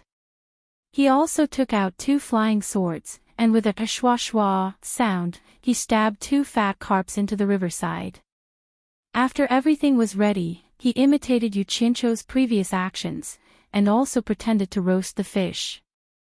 However, he seemed to be a little absent-minded, and would occasionally look behind him. Speaking of which, when Yu Qianqiu heard the Great Bright Wheel's warning, he abruptly turned around to be on guard. Before he could figure out what was going on, he felt as if he had collided with someone. His head also made a donged sound, as if he had been hit by something with a stick. In the end, before he could even cry out in pain, a soft and pleasant ouch came from the other side. Yu Qianqiu was instantly enraged. He hit someone and still cried out in pain. This was too much of a bully. Yu Qianqiu focused his eyes and saw a green-clothed little girl staggering back from the collision. When he saw who it was, he couldn't help but be stunned. The green-clothed little girl rubbing her nose also froze when she saw who it was. "LoveLore," Yu Qianqiu said in disbelief. If the little girl in front of him wasn't LoveLore, who he had saved and brought back to the World Merchant Association, then who else could it be? He saw LoveLore carrying a large brown wooden staff. The staff seemed to be made from two intertwined tree roots, and the head of the staff was like a large lingji mushroom. It seemed to be very out of place in LoveLore's hands. Yu Qianqiu. LoveLore was also stunned. If the person in front of her wasn't Yu Qianqiu, then who else could it be? It was just that his expression was somewhat fierce, and he was carrying two swords in his hands, as if he wanted to eat someone who had offended him. But the strange thing was that there were two fragrant dead and deformed fish stuck in the two swords. He didn't know what he was doing. Yu Qianqiu's dull gaze suddenly moved left and right, attracted by the surrounding greenery. In the distance, there was a thin mist, and the forest was like splashed ink. The mountains were secluded, and the refreshing air was filled with the fragrance of flowers and plants. It was as quiet as a painting, as if he had fallen into a dream. The little girl carrying an uncoordinated staff in front of him was a bit of a wet blanket. Where is this place? Yu Qianqiu had two grilled fish stuck in his hands, and he quickly turned around to look at his surroundings. He realized that in the moment he turned around, the scenery had suddenly changed. Right now, he was standing on a hillside that wasn't considered high. His gaze fell upon an ancient tree behind him, and he was once again dumbfounded. The golden leaves and the bronze trunk were exactly the same as the ancient tree he had seen on the cliff earlier. The only difference was that the ancient language tree from before was entrenched on a red stone cliff, while this one was entrenched on a mountain peak. Looking into the distance, it wasn't quite possible to say that it was the same tree, but it was too similar to say that it wasn't the same tree. Suddenly, a gust of wind blew, and the golden leaves rustled. The familiar murmuring was like a lullaby, reverberating in his ears again. However, the surrounding scenery had completely changed, and there wasn't the slightest similarity. Yu Qianqiu looked at the ancient tree in a daze. Ancient language tree, Yu Qianqiu, how did you come in? LoveLore, who was carrying a large staff, also asked in a daze. LoveLore. What is this place? Yu Qianqiu suddenly turned around and asked. LoveLore, who was carrying a large staff, was stunned, and said, "This is Woodkiller Sea." Woodkiller Sea. Yu Qianqiu's head quickly swayed left and right, and looked around again. He said in disbelief, "This is Woodkiller Sea. How is this possible? I was grilling fish just fine, why did I suddenly come to Woodkiller Sea? F***ck. This is too illogical. Could it be this?" His gaze stared at the ancient language tree with golden leaves. What is this? LoveLore, who was already confused, was even more confused. Suddenly, she cried out in shock, "Not good. Not good. If we don't leave now, we won't be able to leave. What's wrong?" Hearing her say it so seriously, even Yu Qianqiu was shocked. LoveLore carried the brown wooden staff with both hands and activated it with a secret technique. The large staff head immediately brewed a ball of green light. As LoveLore waved the staff, a beam of green light shot towards the ancient language tree like a laser. The trunk of the ancient language tree immediately rippled with green light, and gradually emitted a black splendor. Humph! A sullen cold snort sounded, and a green-robed old man with white hair and a ruddy complexion suddenly appeared. With a wave of his hand, he cut off the green light that shot out from the head of the huge staff. His palm made a grabbing motion, and the big-headed staff in Lure's hand was immediately sucked over and caught in his hand. "Ah!" Lure cried out in shock, and quickly flashed behind Yu Qianqiu. Yu Qianqiu immediately protected her, and angrily shouted as if he was facing a great enemy, "Who is it? You're already so old, yet you still want to snatch a little girl's things. Don't you have any shame?" The roasted fish on the two swords in his hand still had a lingering fragrance. The green-robed old man looked at him calmly, and the wooden staff in his hand stood upright on the ground. He said indifferently, "So it's you. Lure, come out." "He was brought in by you." Yu Qianqiu was slightly stunned. Hearing the meaning behind these words, the other party seemed to know him, but he didn't seem to have any impression of him. Lure, who was behind him, moved half her body out submissively, and one hand grabbed onto the clothes on the back of Yu Qianqiu. She looked at the old man and weakly called out, "Grandpa." "Ah." Yu Qianqiu suddenly turned around and struggled free from the small hand that was grabbing onto his clothes. He looked at Lure and said, "He's your grandpa. Isn't the old man selling snacks in hallucinatory Immortal City your grandpa? How many grandpas do you have?" Lure secretly glanced at the old man and said in a low voice, "Of course there's only one grandpa. The one you saw last time was grandpa's transformation." Upon hearing this, Yu Qianqiu was shocked and sized up the old man again. He thought to himself, no wonder even Jean Tai wanted to find him for help. As expected, he was a very capable person. Whether it was tall or short, fat or thin, his spirit was completely different from that old man last time. This wasn't as simple as a disguise, but a transformation. Supernatural power. "So you're Senior Mu." Yu Qianqiu hurriedly bowed and said, "Yu Qianqiu was impolite just now. I didn't know that you were senior, please forgive me." Old man Mu didn't care about him at all. He stared at Lure and shouted again, "He was brought in by you." Lure pouted aggrievedly and said, "No. I also don't know how he came in, he suddenly appeared." With his understanding of the little girl, old man Mu could tell that she wasn't lying. He then stared at Yu Qianqiu and said in a deep voice, "Speak. How on earth did you come in? If there's a single lie, I'll beat you to death immediately." Yu Qianqiu flashed the grilled fish on the two swords and said with a wry smile, "Whether Senior believes it or not, I don't know how I came in either. I was clearly grilling fish under the ancient language tree in the ancient forest, who knew that I would turn around and inexplicably appear here. Even if you ask me to explain, I can't explain what's going on either." Grilling fish under the ancient language tree. Old man Mu's tone was filled with disbelief. He turned around and pointed his cane at the ancient language tree. Immediately, a green window appeared on the ancient language tree. Like a TV screen, the scene that Yu Qianqiu had seen on the cliff in the ancient forest appeared. Old man Mu waved his cane and the scene slowly rotated. In the end, it was fixed at an angle. The green window showed the scene of the great bright will grilling fish with two swords.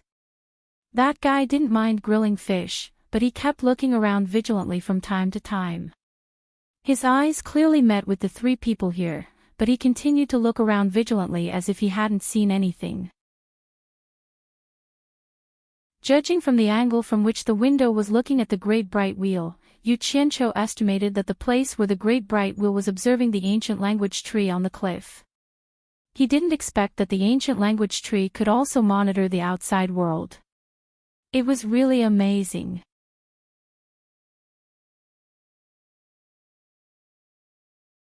Chapter 11:16. Before he could think further, old man Mu waved his cane and the green window disappeared. He reluctantly believed that Yu Qianqiu had been roasting fish outside, but this did not mean that he believed everything.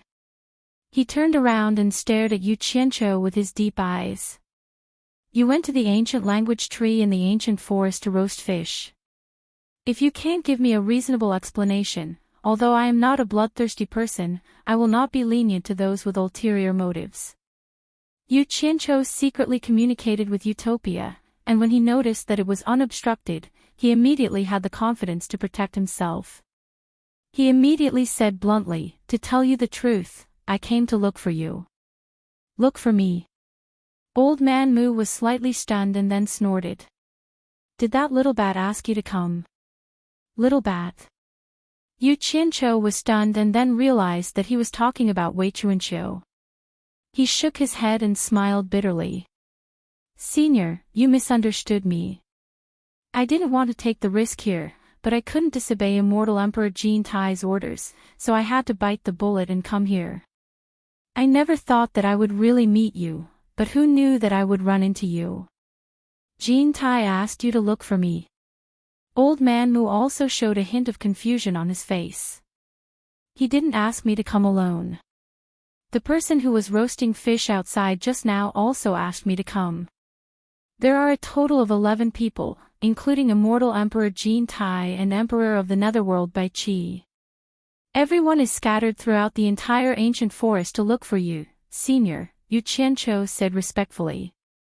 "Jin Tai and Bai Qi are here too." Old Man Mu's eyes turned and he asked with some emotion, "Did something happen outside?" "Something big has happened." Yu Qianqiu sighed. From Jin Tai's wedding, to Bai Changchun's appearance, to the sudden appearance of Wang Qing, the head of the Heartless Palace, to the sudden appearance of a new force and the defeat of the Immortal Palace, to the King of the Black Mountain, Wu Feng's attack on the Dark Imperial Palace, and finally Jin Tai's decision to ask Old Man Mu for help. So they fled here to find Old Man Mu. During this period, he and the Daming will encountered that group of wood demons and learned about the legend of the ancient language tree. Then, he told Yu Qianqiu roughly what had happened. This narration went on for more than an hour. Such a series of ups and downs made the inexperienced Luer's eyes light up. Her face was filled with hope, as if she wished she could be there to experience it. Although the outside world was dangerous, it had a fatal attraction to her. Although Old Man Mu had been suppressing her and wanted her to live an ordinary life, for a person like her who had never experienced the joys and sorrows of the world, how could she settle down if she could not calm down? How could she appreciate the value of ordinary life? Perhaps after she experienced the endless vicissitudes of life and understood that the past was unbearable, she would be willing to live an ordinary life like her grandfather. After a moment of silence, Old Man Mu sighed slightly and said, "It seems that it is time for the immortal realm and the netherworld to change dynasties again." Yu Qianqiu was shocked.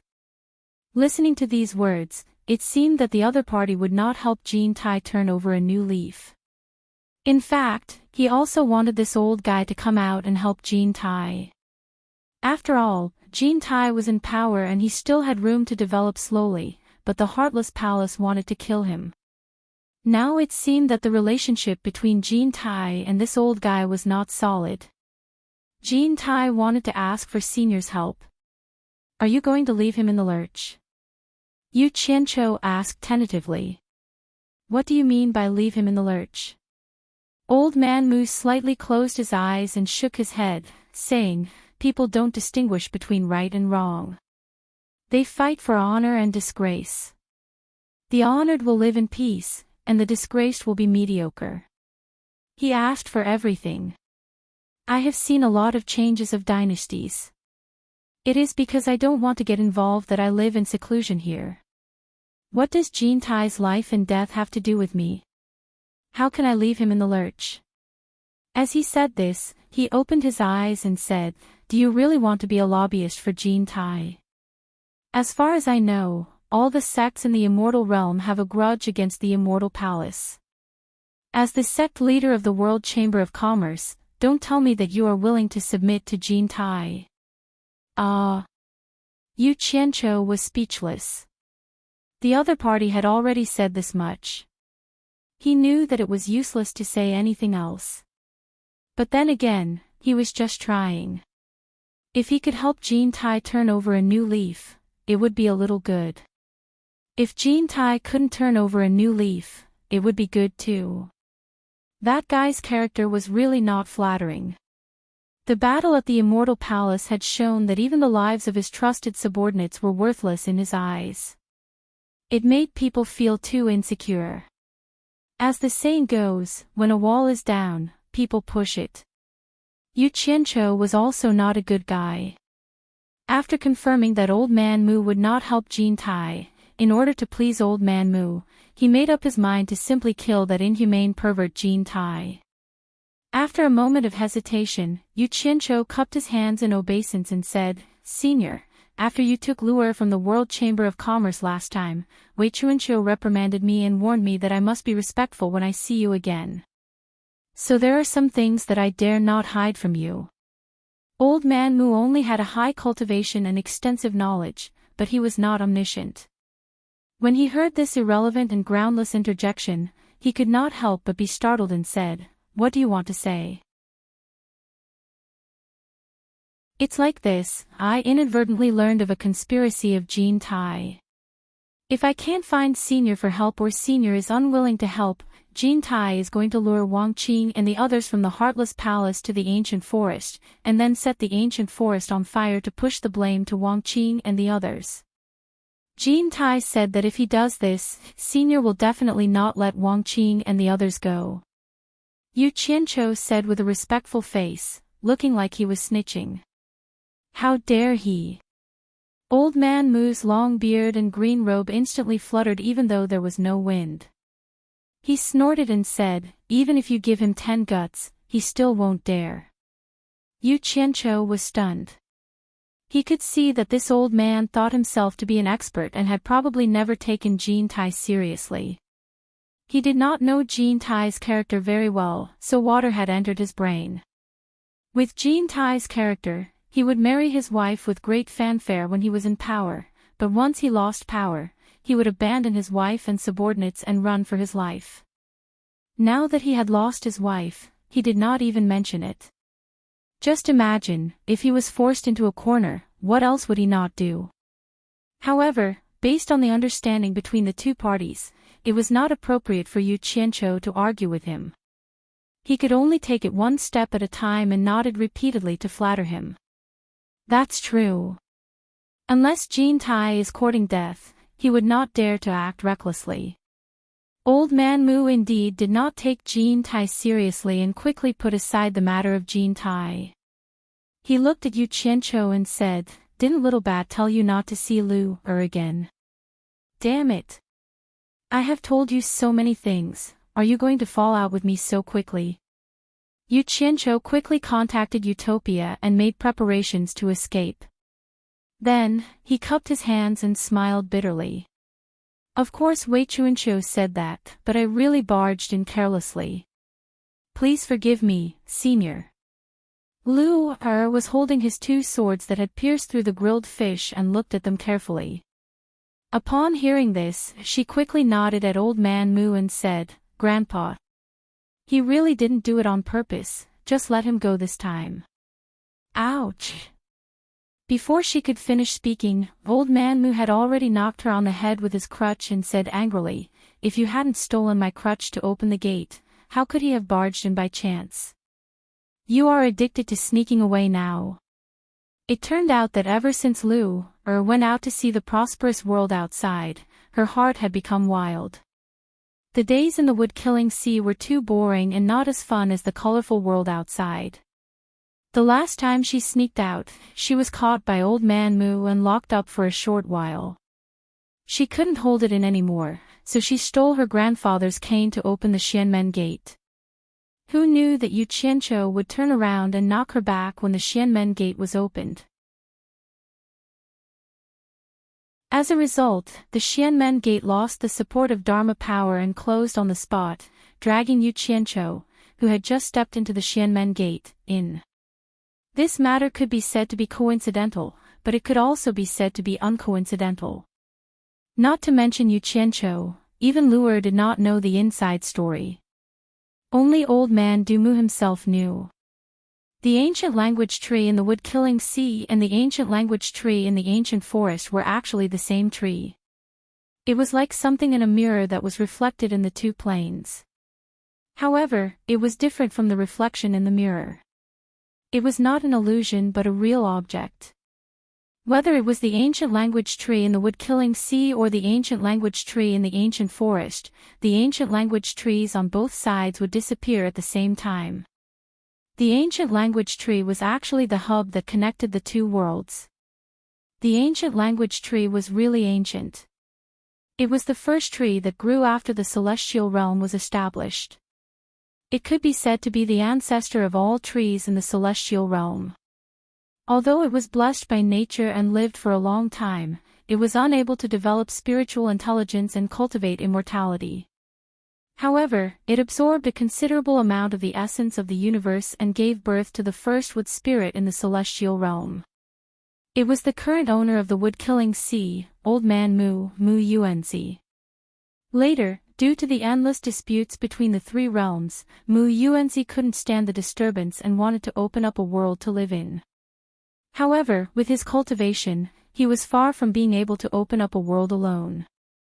He had to borrow the magical effect of the ancient language tree, the ancestor of all trees, and use it as a medium to open up a small world. Thus, the wood-killing sea and the celestial realm overlapped.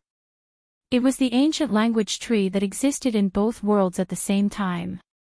It was very magical. It was also because the celestial realm and the wood-killing sea overlapped that with Mu Yuanzi's current cultivation, as long as there were plants in the two worlds, he could open the profound door at any time and go anywhere in the two worlds. However, Lu didn't have that ability. If she wanted to open the profound door and go between the two worlds, not only did she need the power of Mu Yuanzi's staff, she also needed to find a stable medium, which was the ancient language tree that existed in both worlds. Therefore, it wasn't strange that the plants in the ancient forest treated the ancient language tree as the key to entering the wood-killing sea. A long time ago, when Mu Yuanzi's cultivation was still weak, he did often open the profound door here to go between the celestial realm and the wood-killing sea. After a long time, it was inevitable that he would be seen by others. However, with his current cultivation base, there was no longer a need for him to use the ancient language tree. This was also the reason why the plant demons in the ancient forest could no longer find the opportunity to enter the wood massacre sea through the ancient language tree. It was also because of this that this matter could be said to be both coincidental and unfortunate.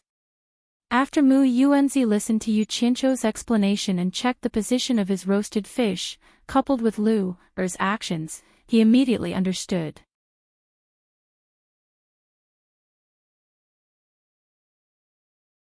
Chapter 11:17. Lu Er, who was reprimanded, threw away the sword with the grilled fish in it. Rubbing her forehead that was hit, she pouted in grievance. The people here all let me play mahjong. No matter how I play, it's always me who makes the wrong tiles. It's too boring. Playing mahjong again. You can't make any progress in your cultivation, only thinking about playing. Mu Yuanzi flew into a rage. His cane mercilessly hit Lu Er's head. The latter held her head and cried out in pain. Playing mahjong. Yu Qianzhou's expression had already collapsed. He looked speechlessly at the grandfather-granddaughter pair. He didn't think that mahjong had already become popular in Mu Monster Sea. Could it be that there were other mahjong friends here? Just as he was lost in his thoughts, Mu Yuanzi's cane was already pointed at him. He scolded, "It's all your fault. If I see you and Lu Er meet again, I'll kill you with one strike." Yu Qianzhou felt a toothache.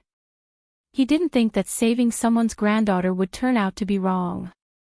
It was simply unreasonable. However, the situation was stronger than him. This old man was even more awesome than Jin Tai and Bai Qi. He had no choice but to lower his head when he was under someone else's roof. If he couldn't provoke him, he could at least hide. Senior Mu, this junior knows his mistake.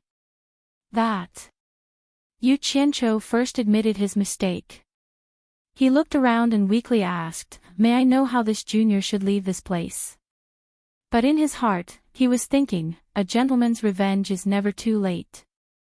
Wait until I plant the teleportation landmark and provoke old man by one day. Let's see who is more arrogant then.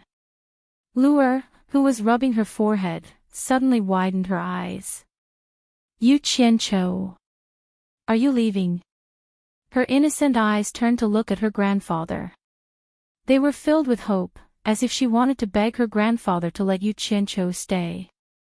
Mu Yuanzi turned his head indifferently. He couldn't be bothered to look at her. He stared at Yu Qianqiu with a burning gaze and said word by word, "You've cultivated a technique to control the wood attribute." Yu Qianqiu was stunned when he heard this. The words, would spell, suddenly flashed through his mind, but he did not practice it at all. He did not know why this old fellow would ask such a question. Amidst the clouds of doubt, a sudden gust of wind blew past. The golden leaves of the ancient language tree began to sway in the wind, and the murmuring of the wind sounded once again. The dreamy and illusory voice seemed to be recounting the endless vicissitudes of life, causing those who heard it to be worried. At the foot of the mountain, the forest was like a layer of mist rising in spirals from splashed ink. The mist came with the wind and blew on the three people on the mountain.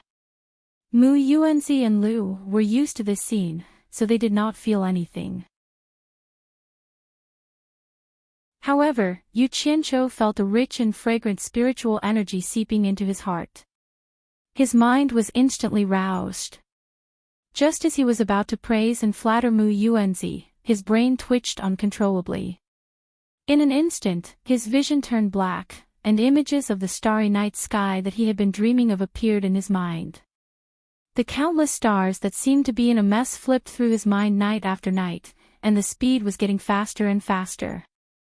In the blink of an eye, the movements of the stars became traceable. However, this scene in his mind only lasted for a few moments. When the wind blew past and the fog dispersed, Yu Qianqiu woke up from his daze. Although he had woken up, his body trembled in the next moment. He looked somewhat excitedly at the mist that curled up from the ink-like layer of forest that covered the mountains and plains, the Eastern Star Map. It was the Eastern Star Map that had been deeply engraved in his mind. For so long, he had been helpless against it. However, in that instant, it had suddenly been triggered. The pattern was so clear. Could it be that this was the land of great fortune to cultivate the wood's secret art? Yu Qianqiu's heart surged in that instant.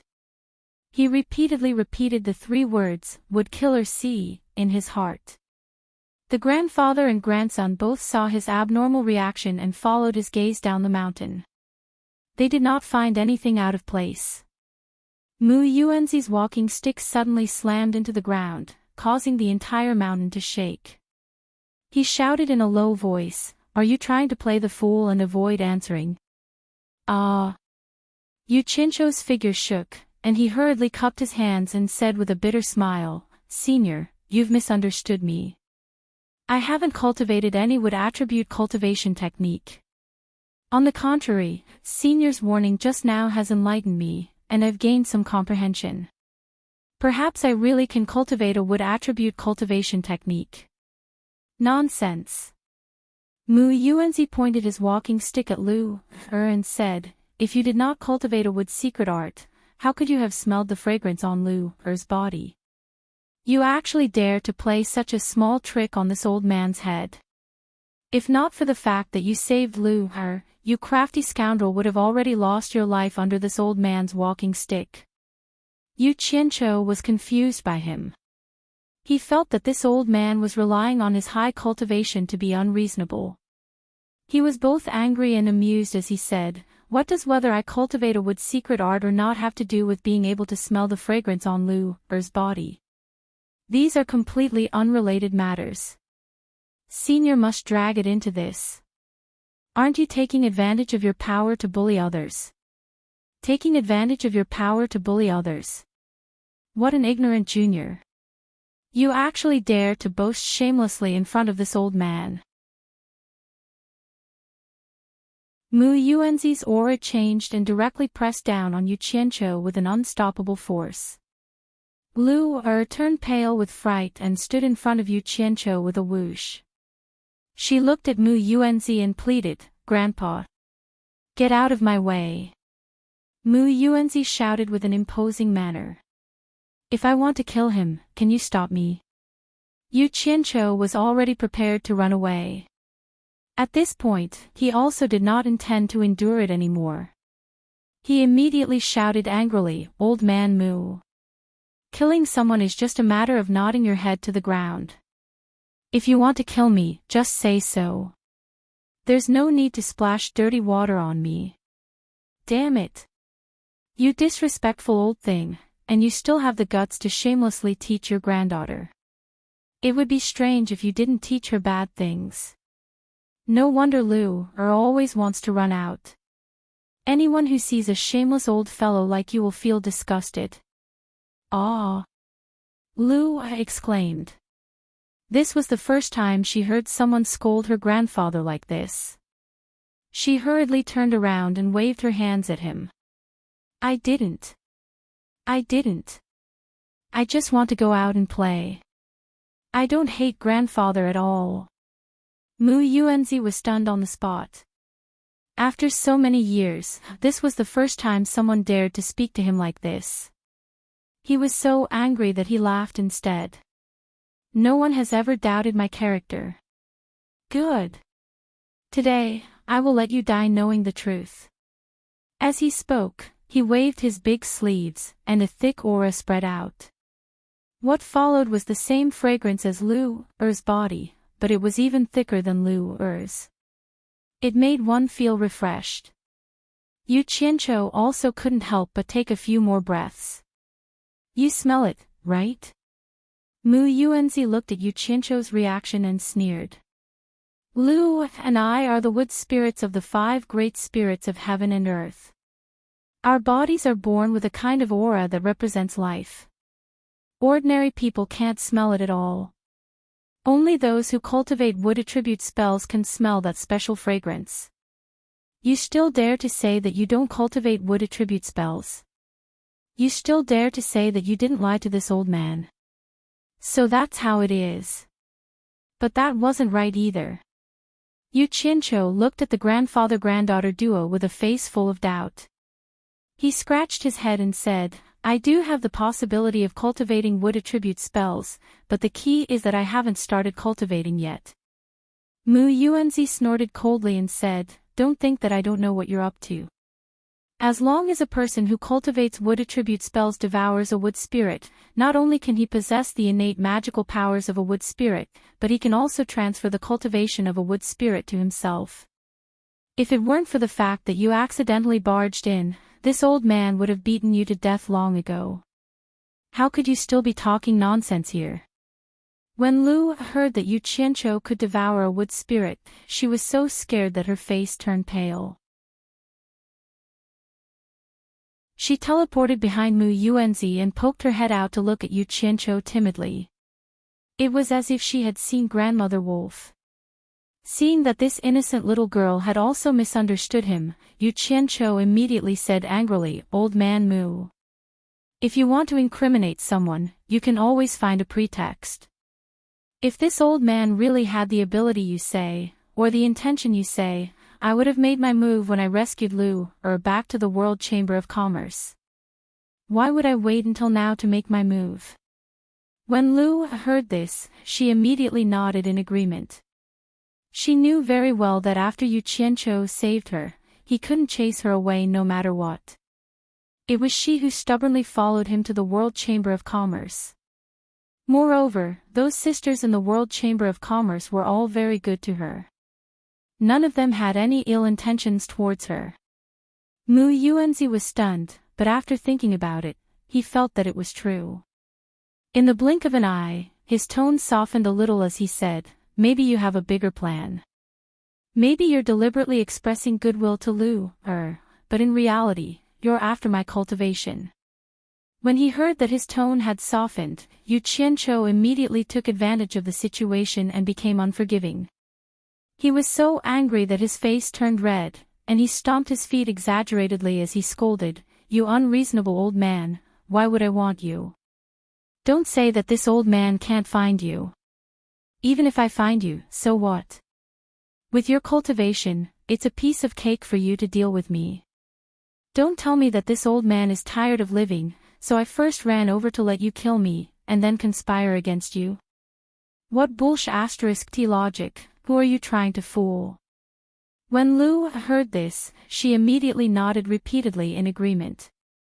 She didn't beat around the bush and stood on the side of whoever she felt was right. She didn't think about her grandfather at all as she walked resolutely to Yu Qianqiu's side, looking a little like she was siding with an outsider. Could it be that there was some other unknown reason why this brat could smell the fragrance on the wood spirit's body? Mu Yuanzi immediately fell silent.